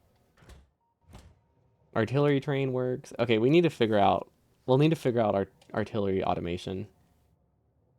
Because we really don't need artillery to constantly circle, right? We only need it to take care of bases that appear, and they don't have that many expansion bases. So really we can just like send a train around every like hour. Honestly, we could just set the conditions to stay at one for like an hour. But the problem with that is that we don't have bypass lanes for our artillery, and we use that rail for other things, so we actually need it to not stay there. We do need it to keep moving. I think we just accept that we waste some fuel, and it should be fine. Yeah, I think we got our goals today, right? What was our goal? I think our goal was to make sure the rockets are automated, which I think I double checked those. They seem to be working fine. We're just not producing much in space. But they all seem to be filling with resources. This is about a third of the way to launching. I'll probably have to launch it manually. And then we need to give another upgrade. Honestly, I think I just have to hope that I don't have any spaghetti or any belt weaving in my entire base and just upgrade everything to a blue belt. That would not be a bad idea. It's a risky idea. Because if I have any belt weaving at all, I'm going to mix belts and something can be very, very broken. Like if we have a belt weave pretty early in the chain, we could break like 20 builds permanently, which would be really bad. That would be really bad. But I'm pretty sure when I was building it, I told myself to not belt weave at all. Yeah, but on the upside, I would never have any more blue belts. Oh, Yellow belts. Oh, on the upside, it would be funny. That is true. On the upside, it would be hilarious if I just suddenly broke my entire base. This is a risk we could take. And I think that there's no belt weaving. Like, I'm pretty sure that I thought that through. You belt weave like a madman, you discover that space belts are separate from blue belts. Yep. Belt weaving is just every belt is separate. I imagine all the deep space colors are also separate, if you can get those. But yeah, belt weaving is very useful. It's just I knew we would be upgrading at some point to blue belts, so for the starting base I avoided belt weaving. So that way at some point I could do a blueprint to upgrade from yellow to blue and red to blue without it breaking anything. And I'm pretty sure I abided by that rule. I'm not completely confident. Like I definitely tried to do that, but since I'm not entirely sure, I'm very scared. Because I've thought about belt weaving multiple times, and every time I'm like, nope, nope, I'm going to be doing an upgrade. But I just don't trust that I stuck with it. But this train seems to be honestly, this train's working really well. I like our new core mining system. I don't know how good its throughput is, but it's easy enough to expand. It's actually like it's an expandable thing that doesn't require a ton of effort to expand, which is very common. A lot of people have that. I just have never really done it, so it's cool. Also, I really like this. I don't know why. There's just something about directly filling a warehouse that is very fun to me. But that's it for me today. I actually streamed a bit longer than I intended, but since I missed yesterday, I wanted to get a bit more done today. But yeah, I was a bit sick yesterday, so I was not up to streaming, but feel a lot better today. We'll be back tomorrow. I don't actually know what I'm doing tomorrow. I have a list of ideas I want to do for Meme Run Monday, but I haven't decided which one. So I'll probably decide in the morning based on how mentally stressed I want to be. Because I have a lot of ideas, and they range from very easy, or not very. They range from not too bad, like a 2 day long thing, to like, oh, this will take like 20 hours. Um, so it depends on what I want to do tomorrow. But we definitely have something for Meme Run Monday. But hope you all have a wonderful evening. But yeah, have a good one. Peace.